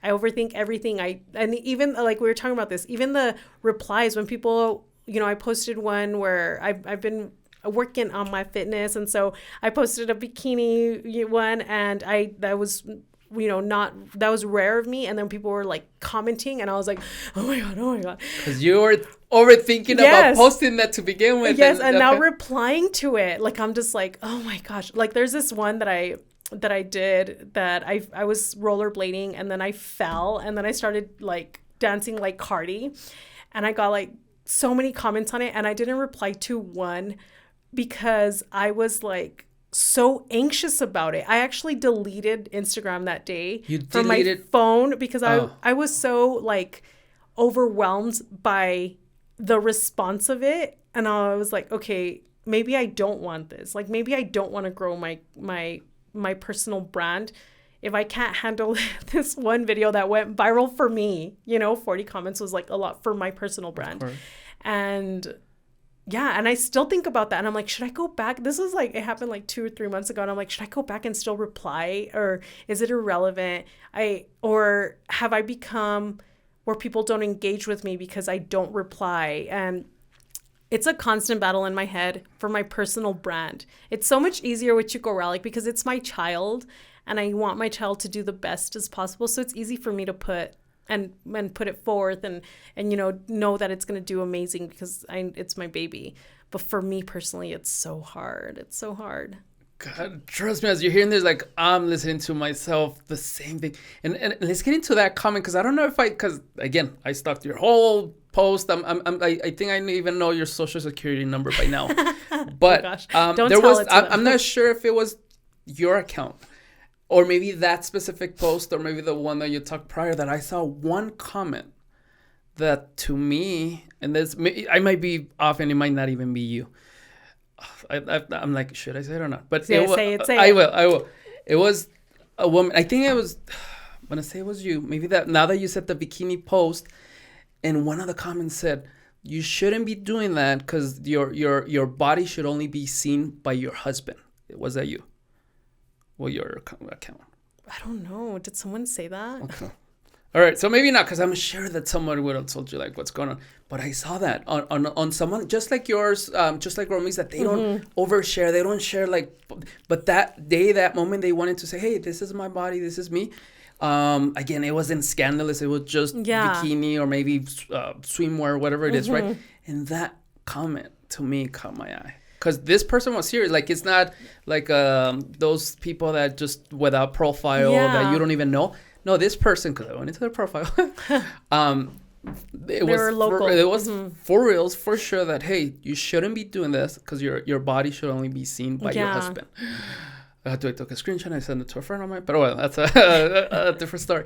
Now that you're saying this, I'm glad, and at the same time not, that it wasn't yours, but what we're talking about, because I'm sure you would have seen that.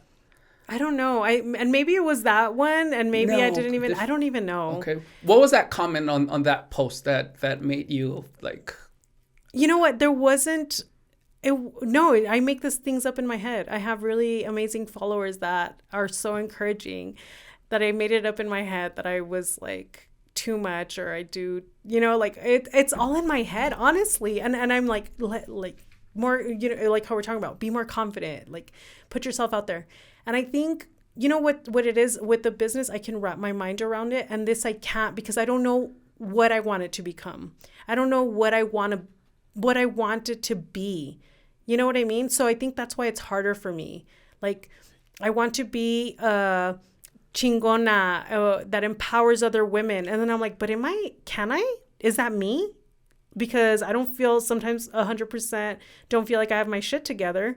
So who am I to be telling or to help and to empower? You know what I mean? So it's like this constant battle in my mind that I want to be, and I want other women to know, Latina women to know that they can do it too. That the for me, it's not just me that can do it. You can do it too.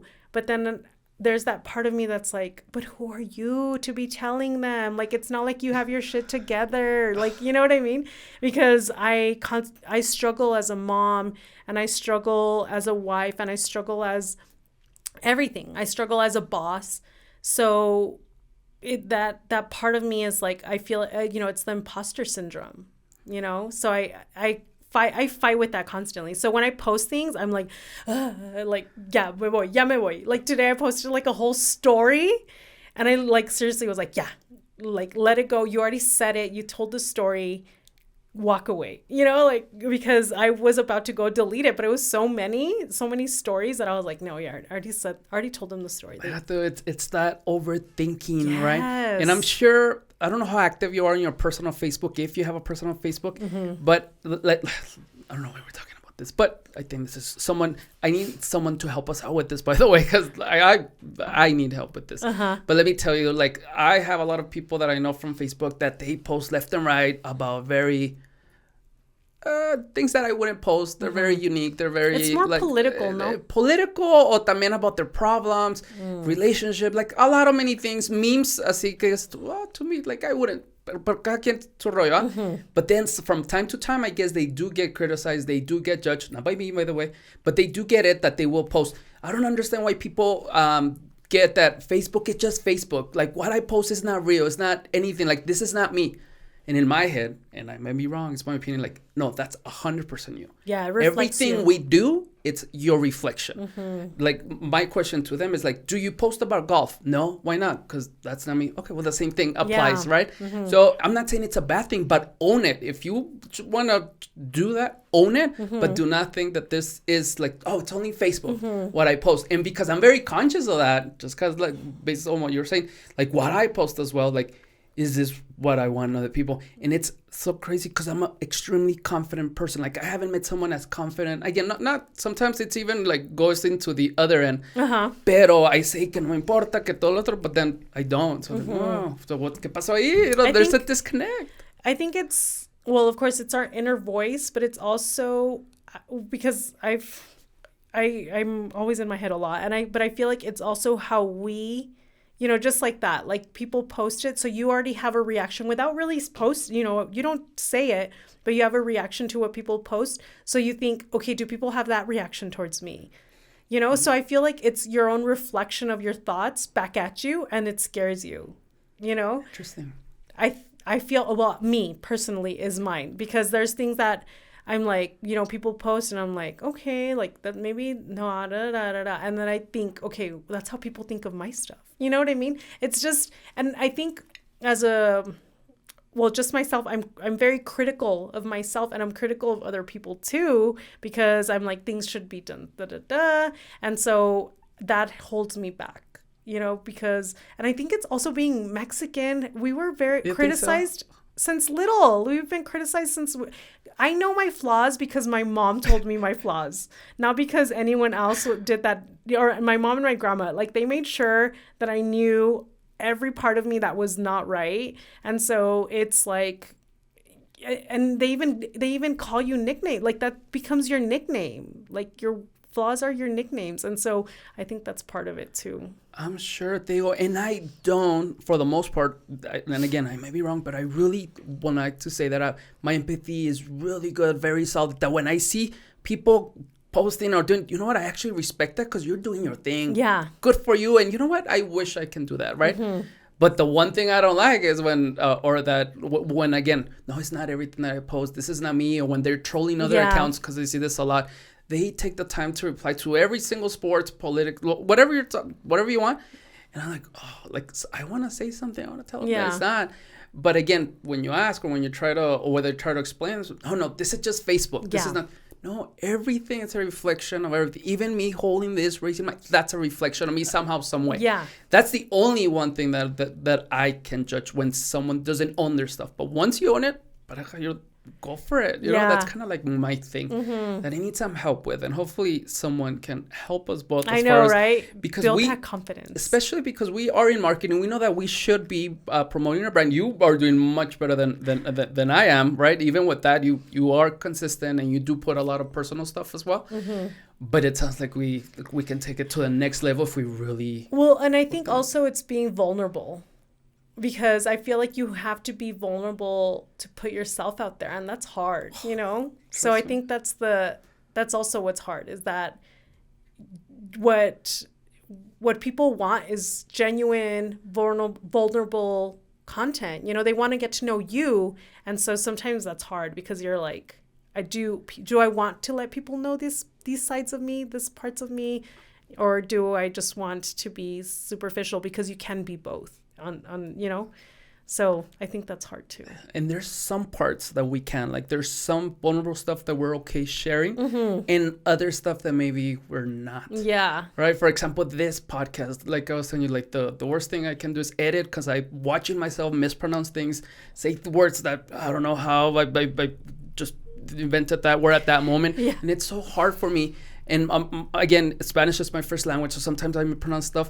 But in my head, I'm like, oh, I'm okay with that, you know, like because I know I'm okay with that. But then I'm not okay with other stuff. Right. You know, there's pictures I want to post that. Oh, this is cool. Let me give you an example, a real example that it's a vulnerable thing for me.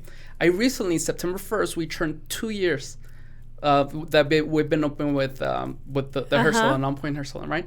And I wanted to post that on my personal thing, not even on the business, but on my personal, like, hey, it's been 2 years, it's been really hard, and this and that.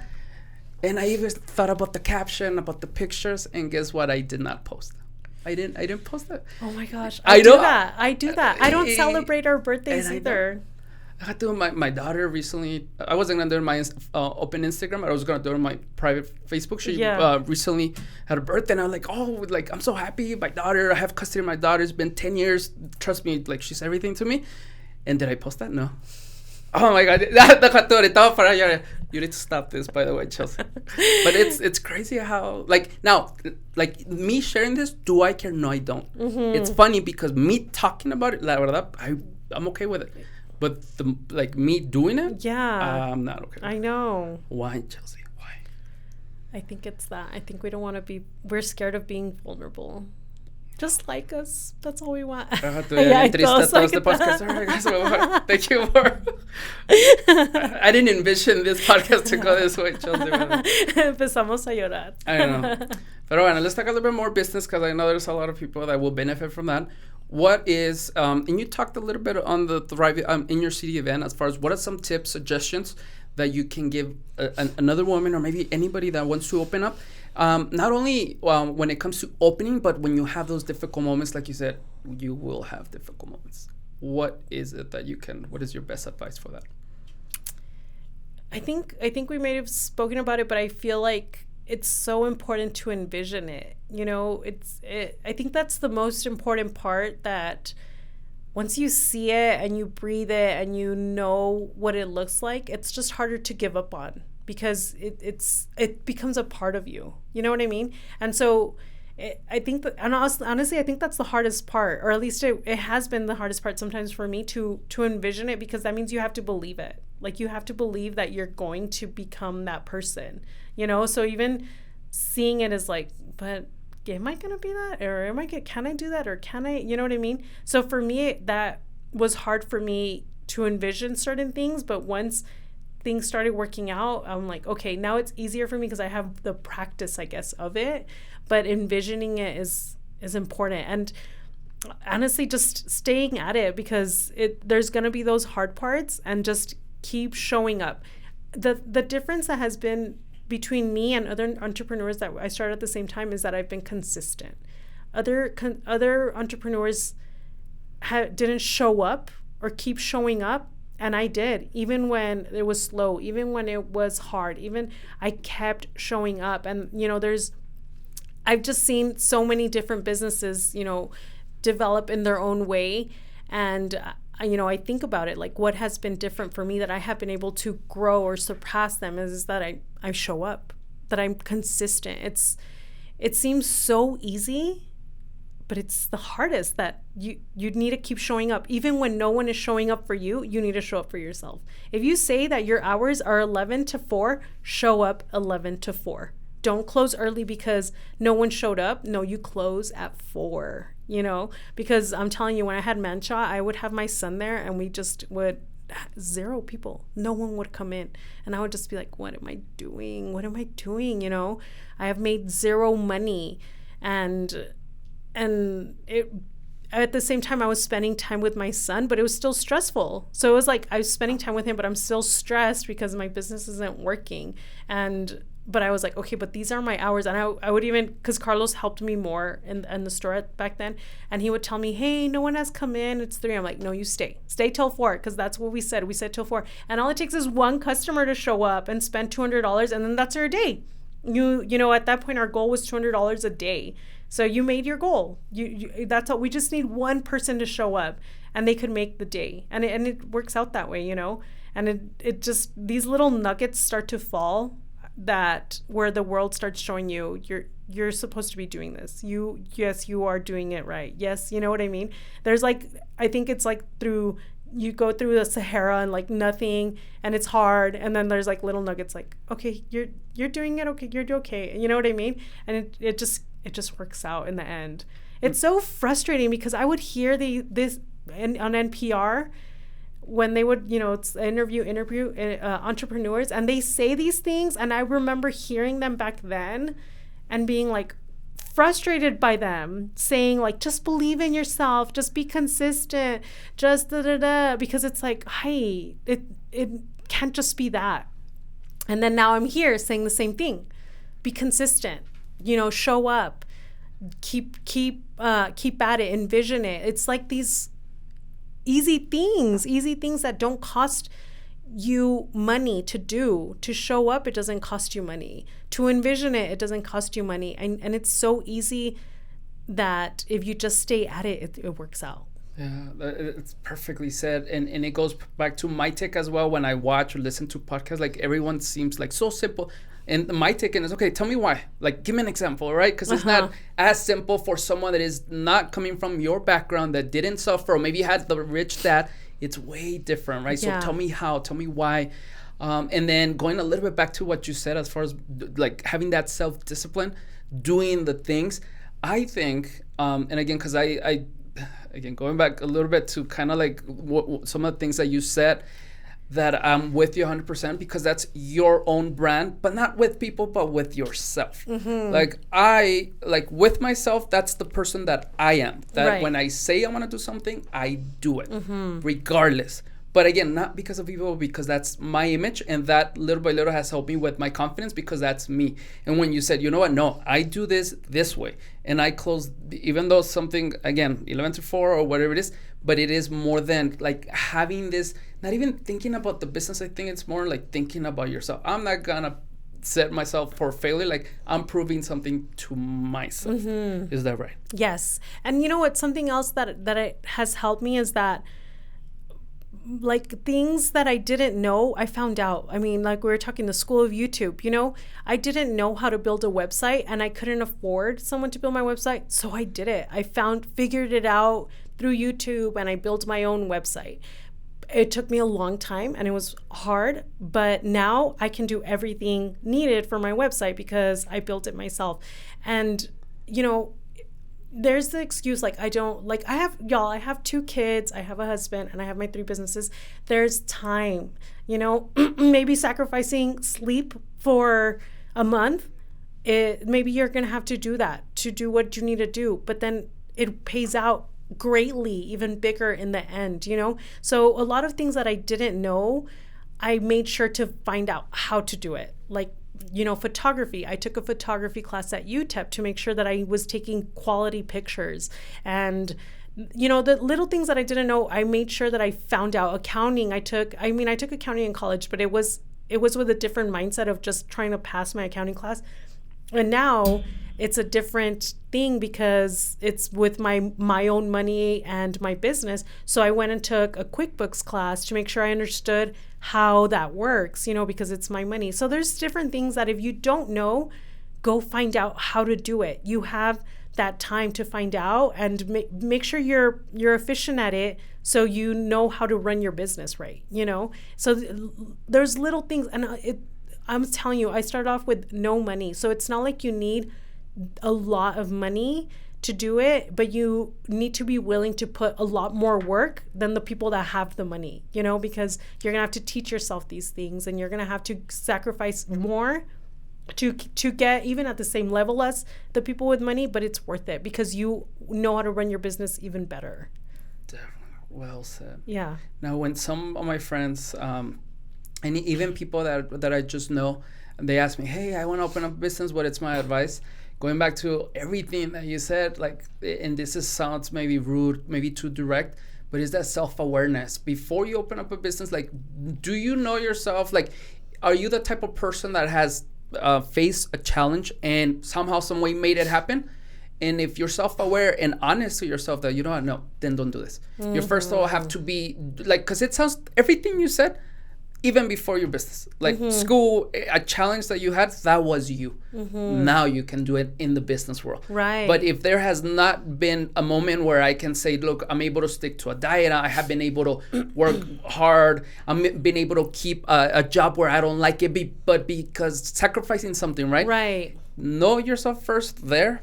If there is a gap there, work on it. And then once you're set with yourself, now you can do that. You do have to have some mental strength because you do get challenged. So you do need to know how to overcome a challenge, because you're going to overcome a lot in the business world. So you need to know how to keep persevering, even, and be creative in how you persevere.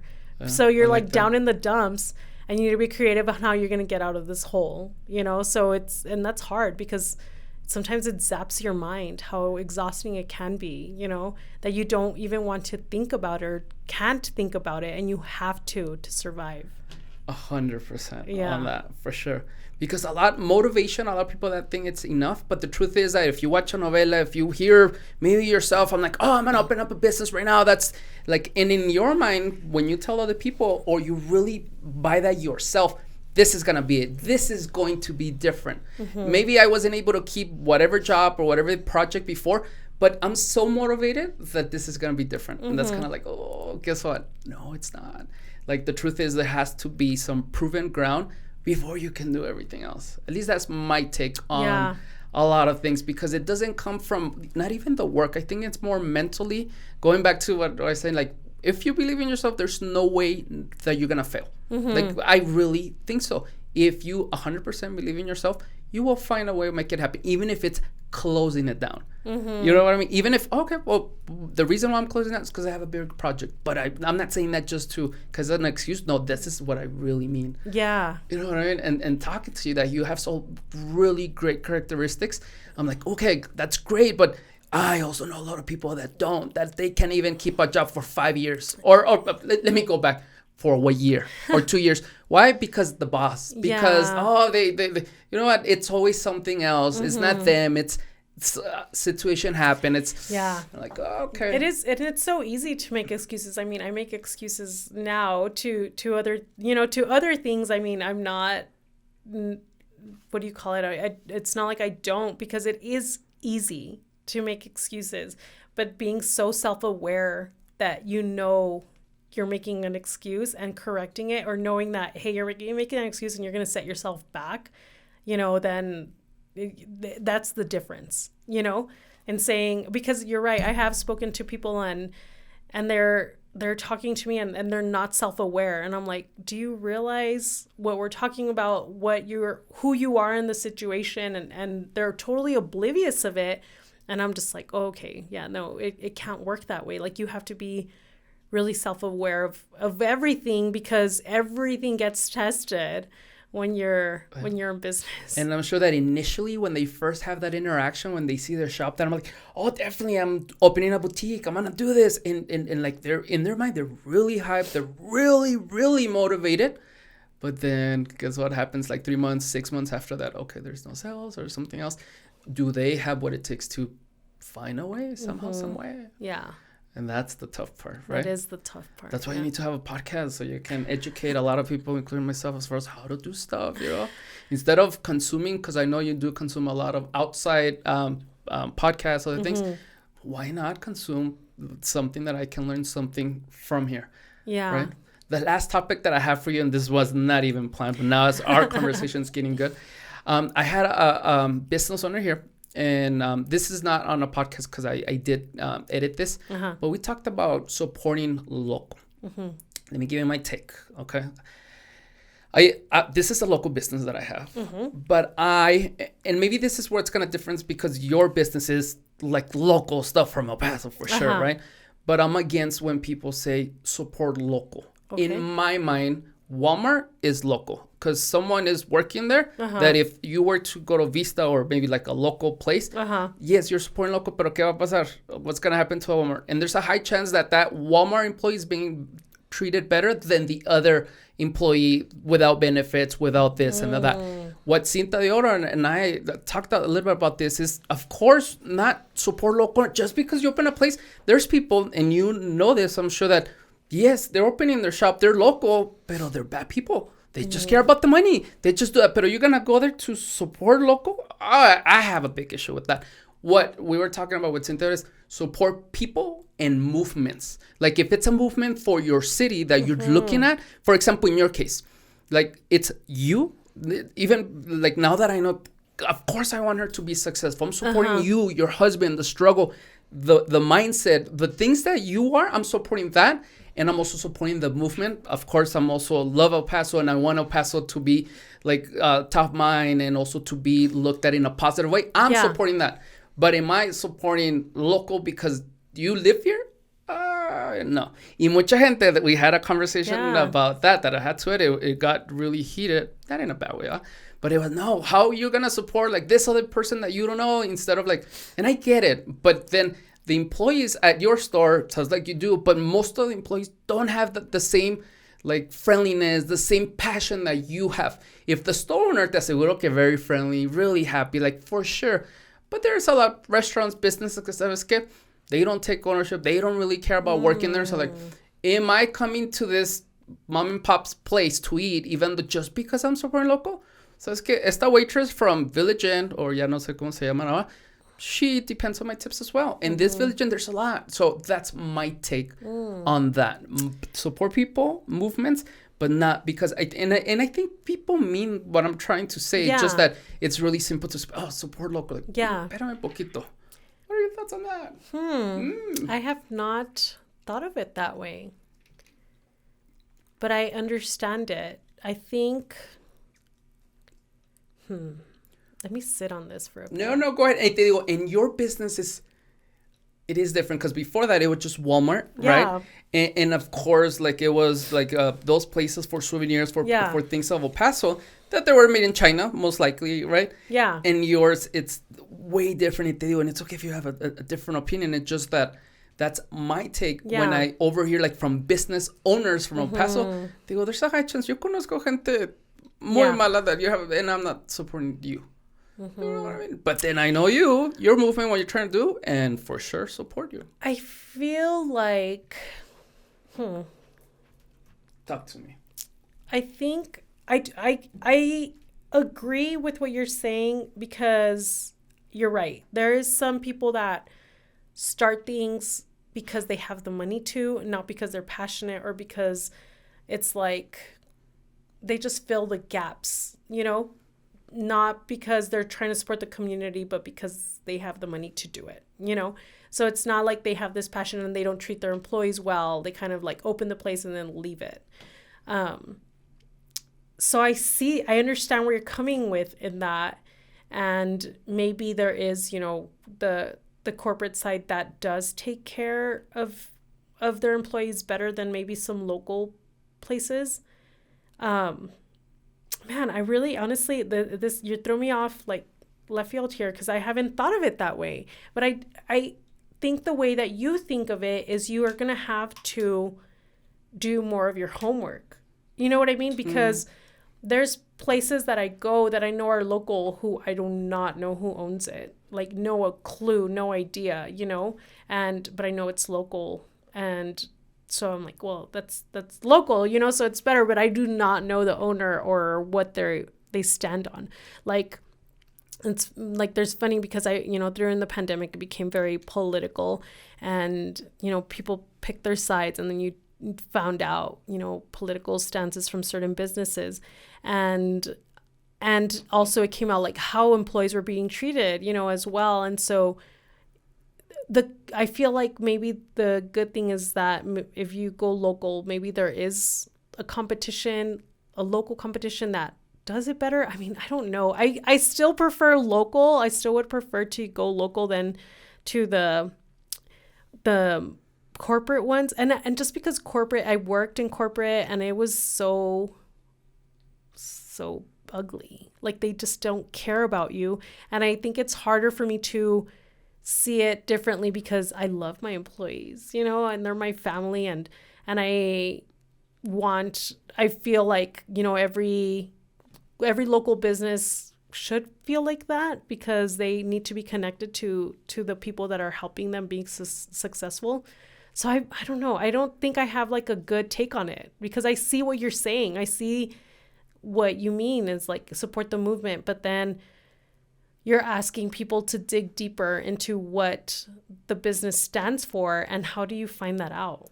And also the way maybe it's thrown around, thinking about what you're saying, because you're right. But then I see some businesses that it's like support local, kind of like their main reason for people to shop there. You know? Okay. Yeah, it became part of they just jump on the bandwagon. Exactly. Okay, I did see that. And the problem I have with that is that, bro, if you're depending on your friends, family, or someone where like, oh, okay, I'm going to do it, you're going to fail in business, so you might as well fail now. La verdad, I never put support local and I'm a local business, okay? So I have an excuse, like, the things other way. Because if I'm depending on my friends, family, or people, like, with that, no, if Sports Clips, that even though they charge double, by the way, or whatever other place, they're also local hairdressers that you also going to give their tips that they will be used locally. ¿Sí me explico? And at the same time, te digo, if you're using just that token to, pues maybe someone's going to be like, okay, guys, today we're going to shop local, even though, like, maybe, I don't know, this place, or maybe I don't like it a lot, but it's okay. But then, like, I want them to stay in business. That's okay. You might as well fail now. That's my take on it. Talking a little bit about that. And again, I know, sorry extending this, but it does come with friends and family. We talked about this, right? As far as when we open up business, right? What are your thoughts on, like, I see both sides, right? I told you already the way that I really don't, if my friend, a close friend, doesn't come to get a haircut here, I really, 100% in my heart, I really don't care. Yeah. Because it might be distance. He might not like it. So many reasons. Right. If someone does, I appreciate your help. And thank you so much. And then especially the ones that don't even tell me, but I see them. Oh, yeah, I'm a girl. Oh, my God. I'm in love with that. Yeah. Right? That was going to be part of my post, by the way, for the 2-year anniversary. For those that, like, don't have to tell me, hey, I'm here. You know, I'm at your place. Trying to get that discount. Yeah. No, not even a discount, but credit. I'm supporting you, bro. That. Like people that I didn't even know. Oh, I'm a regular customer. And do they do it? There's a lot of people that they do it for me. And I know that, you know. But then I see also the other token of like people depending on friends and family. Maybe getting, in my example, like, or maybe in yours as well, like maybe getting that same t-shirt or a different or similar one, of course, like from another place. What are your thoughts on, like, this guy's not, like, do you take it personal? Did you take it personal at first? It sounded like you, over the years, of course, you think different now. What is your take on that?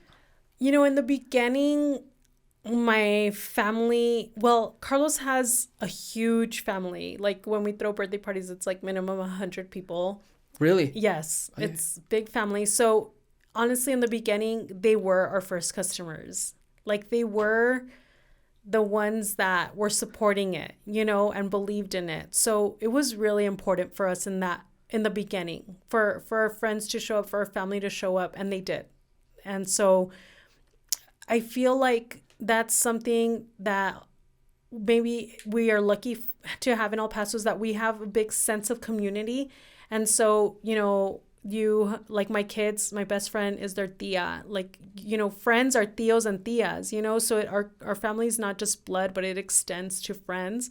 And so when you open a shop in El Paso, you have a bigger family. And so they kind of build you, they start it for you. Like te dan el primer arranque, Even just encouragement, right? Yes. Even though just that even just to in you. show up, even to make the crowd, because like, for example, our grand opening, there was so many people because of Carlos's family, and maybe they all didn't buy, but they were there, and it looked huge. It looked so big. So that was awesome. It felt like, and then just even perspective, like, wow, they had a grand opening and that's so many people. And it was like mainly family. To have that core was important, and it was helpful, and it was encouraging.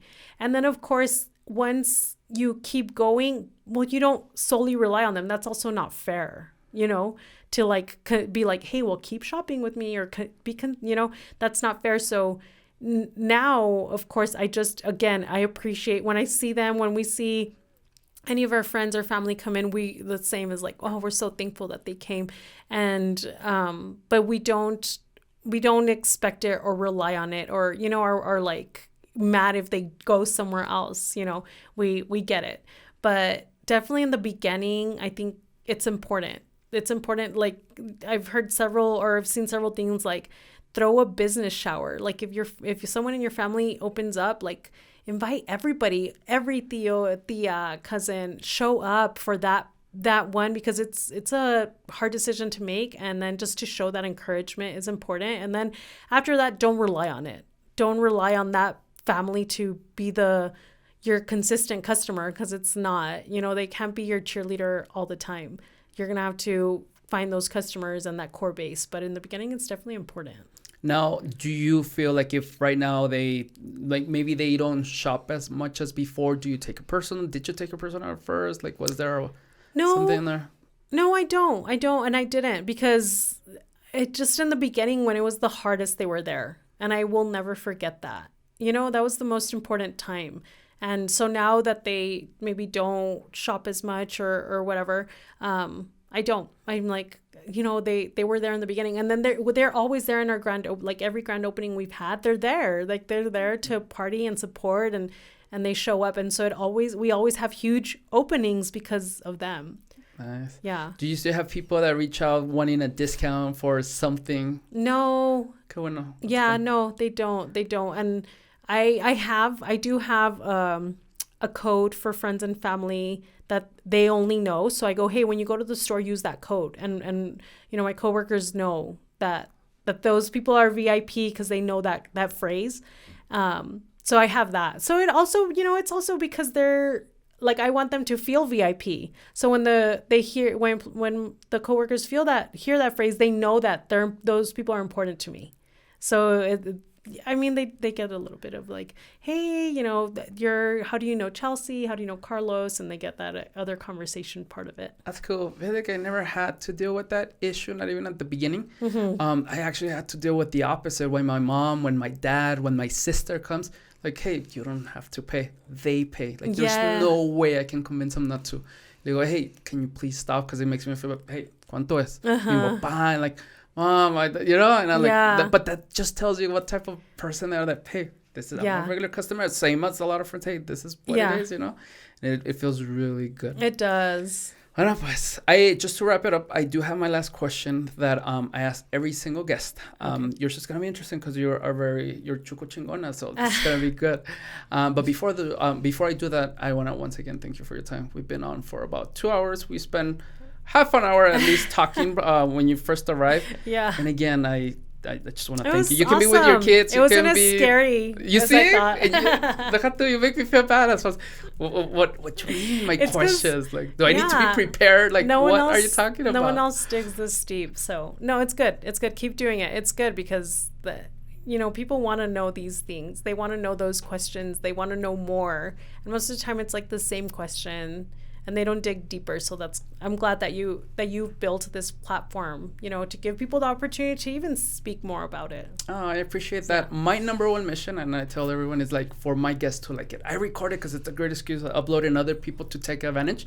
But my mission when I end this is for you to say, I liked it. Thank you so much for inviting me. Cool. And so far, some guys, when they text me and they email me and say, you know what, I really like, oh, that's it. I did my thing, right? Yeah. Like all my mispronunciations and everything, worth it. I got it, I got it, yeah. Oh, so thank you again. So, ready for the last one? Yes. All right. It's a two-part question. Tell us one thing you love about El Paso. Cannot say food. And I'm going to challenge you not to say this community sense, the people around, because I know that for a fact. And you have said it already, right? Yes. And second part is, what is one thing you will change or improve about our city? And it's up to you what order you want to answer. So what do I love about El Paso and what would I change?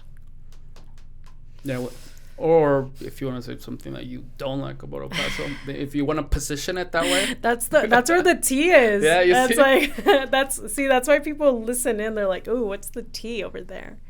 Man, then you like took my answer away. Hey, you said that that you have followed several episodes. I don't know if you sent to the end, but that's a question that everyone gets asked. Okay. So please, not that you have one prepared, but if you want to go with people coming in, I understand. But aside from that,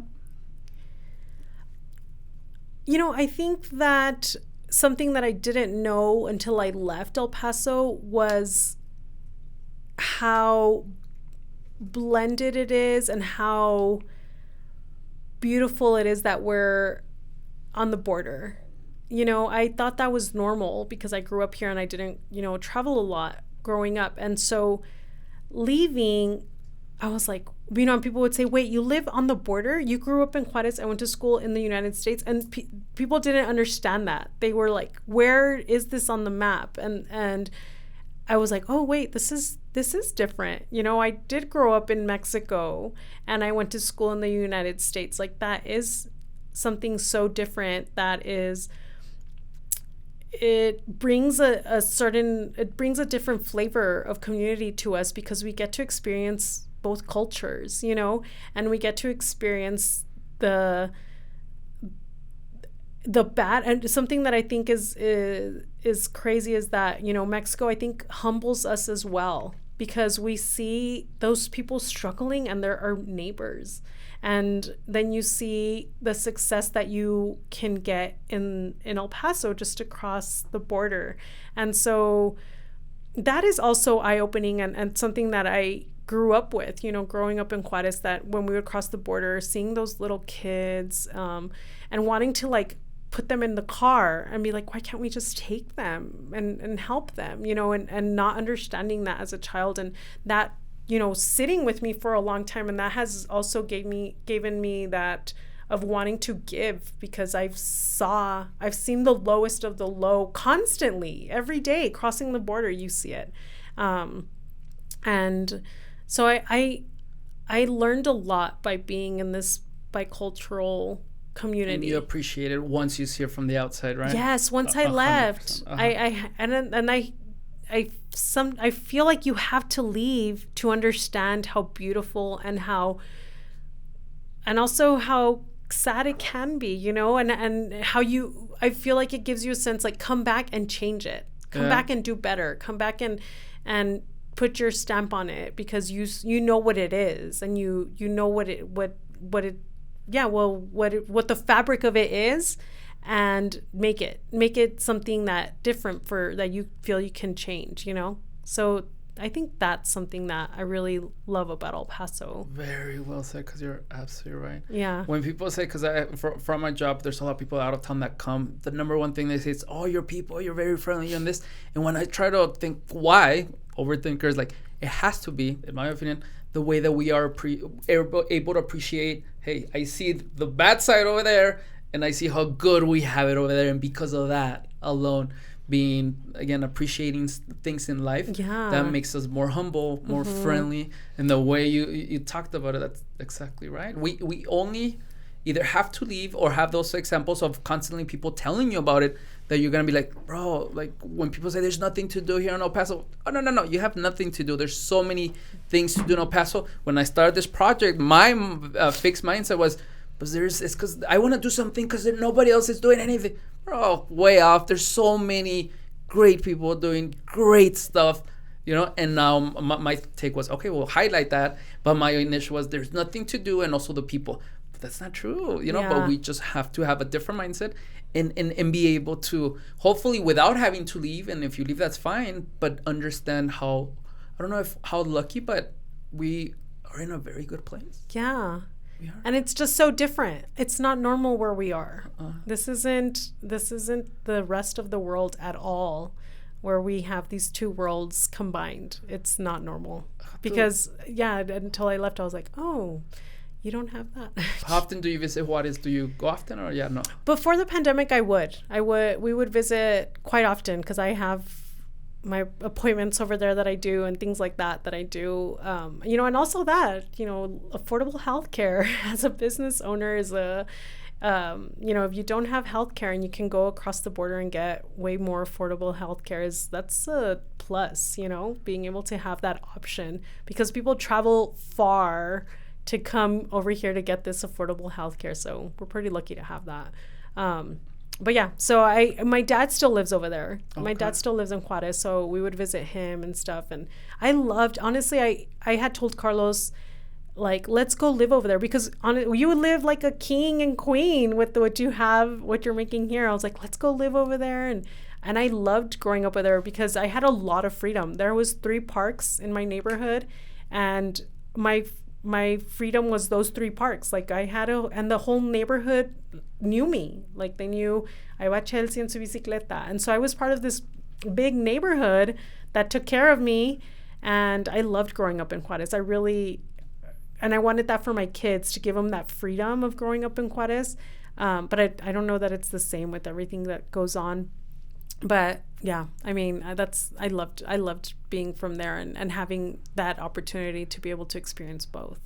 Yes. Again, well said. How about the second part? What is one thing that you would change or improve? # you can use support local. Something that I would change. I would change. Or improve. Maybe it's already. Someone's already improving, right? Maybe. Well, and maybe it's because it's something that I want to do, and maybe it's something because it's more personal because I want to improve. But I have a hard time connecting with. Well, is that something? There are groups like of women empowerment groups that have, you know, developed, and I love what they're doing, but I would love a group of Latina empowerment where it's like with kids. It's just a different world when you have kids and trying to do your business. So I would love to create, you know, a podcast or a group of those kind of people where it's maybe even like you're already a veteran, like you're into 2 years of your business, because you kind of at that point you get the hang of it, and having maybe something like that where we have like a support group, and we get a therapist that comes to visit us because we all need some therapy, but things like that adult, like more adult things that you need that would maybe help out. I don't know if that's a good answer. It is, actually, because that's unique. And, of course, that is something that the city can help with, can have, like, programs like that. Not only because I know there's the Hispanic Chamber of Commerce, and there's, like, several people networking events. Yeah. But, like, a different twist to it as well, right? Yeah. Like, at a different stage, and then also a different stage, a mature other stage, people as well to have. Because it seems to me, again, as I'm researching everybody, that there is a group of people in El Paso. You know, there's a group of people that do have so many great things going on. But I wonder, like, how can someone get to that group of people without your parents or you being super rich, or, you know? I'm just, I get thinking out loud, like, is there something else that we have? And I know there's some local groups, but, like, again, and that's why I thrive in your city. I really like that event, and I talked to John after. I said, this is what I suggest. I love it what you're doing, but it'd be nice to have, like, my idea was to have a workshop. I will pay a lot of money to go in and have a workshop, and everybody tells us what their problems are.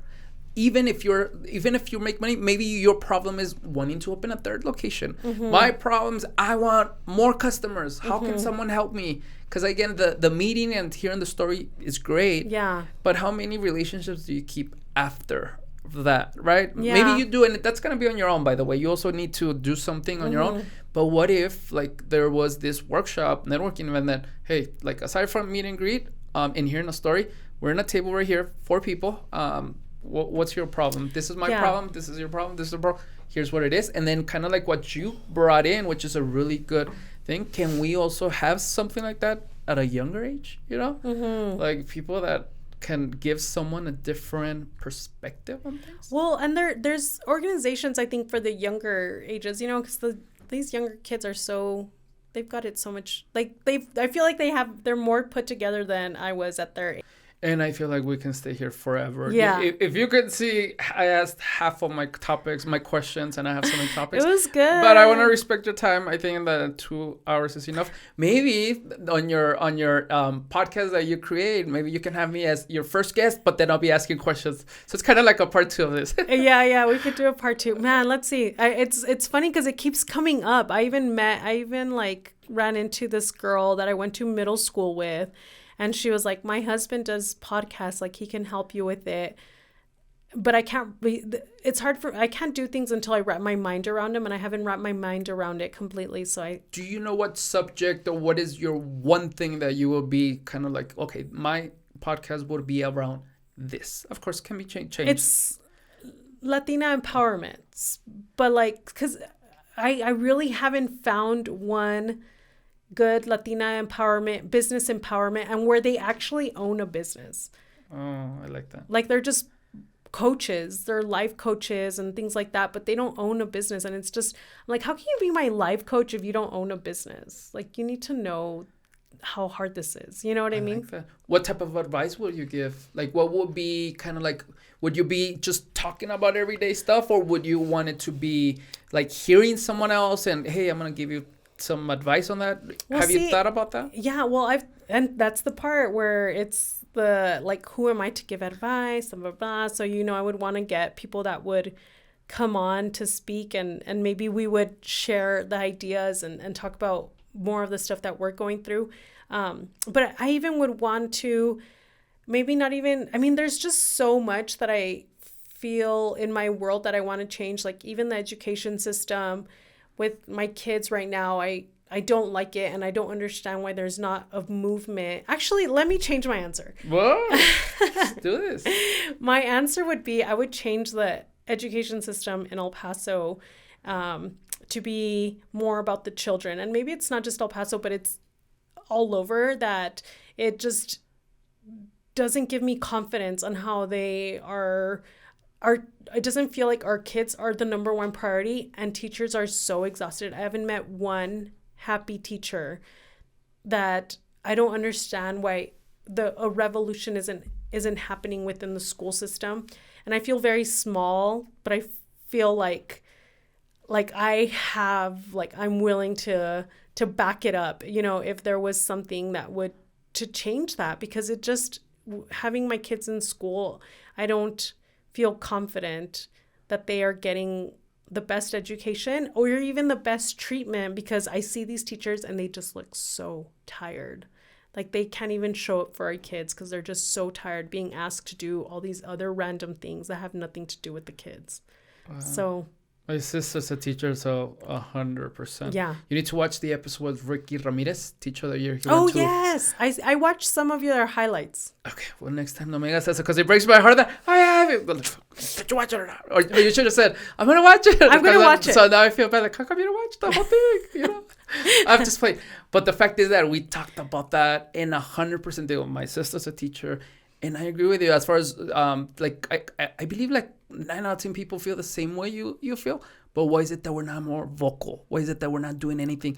Because we are, like, I agree with you 100%. I keep asking teachers this because I bring it up a lot. During the pandemic, I complained about the education system a lot. And a lot of teachers were like, we can't because we'll get fired. We can't protest because we'll get fired. But then I met, one of my customers was a lady that was starting a teacher union. And she was saying, no, that's not the case, but it needs to be in numbers. Mm-hmm. You know, it has to be in numbers. And if it's in numbers, well, they can't fire all of them. And especially right now when they need teachers. Like teachers are so powerful right now. They don't even realize their power. But the thing is, like, teachers are so good too. Like, they became teachers because they care about children. So they're not fighters. They're there because they love kids and they love they're there to be for something bigger, not to fight for the right salary and the right treatment. You know what I mean? So I feel like the education system takes advantage of that, of how good how good teachers are, that they don't stand up for themselves. Yeah, no teacher goes in wanting to be a teacher because of the money. It's because you're passionate about it. You want to change the world. You want to do something, influence kids. But then again, talking to my sister, not that she has, but I can definitely see how people lose passion over years. And then after that, they just give in. And if this is kind of like the game I have to play, I'll play it, you know, and that really sucks. Yeah. Because now we're not only talking like about them, but also our kids, you know. And, exactly. And how it goes. But oh, I like that. Maybe you should have your podcast episode number 1 topic. Teacher, see, but then that's like where I get jumbled because I'm like, that has nothing to do with Latina empowerment. I don't know. Maybe this is more a conversation that we can talk about, like, after recording, because the truth is that there is a set kind of like topic, but the fact is that if people follow you, it's not only because like you sell shirts, is because they like your brand. It's something that whatever you're talking about, I'm interested in it, right? Right. If it's a topic that the chances are a lot of people will want to talk about other things because they know your persona, they know they know how you handle situations, how well you deal with situations. So maybe it's not that one situation, maybe it's something else. Yeah. But at the core, I think it's the same thing. But again, maybe we can talk about it later. Maybe we'll do that. But bueno, again, thank you and thank everyone who watched or listened to the episode. I'll see you guys next time. Adios.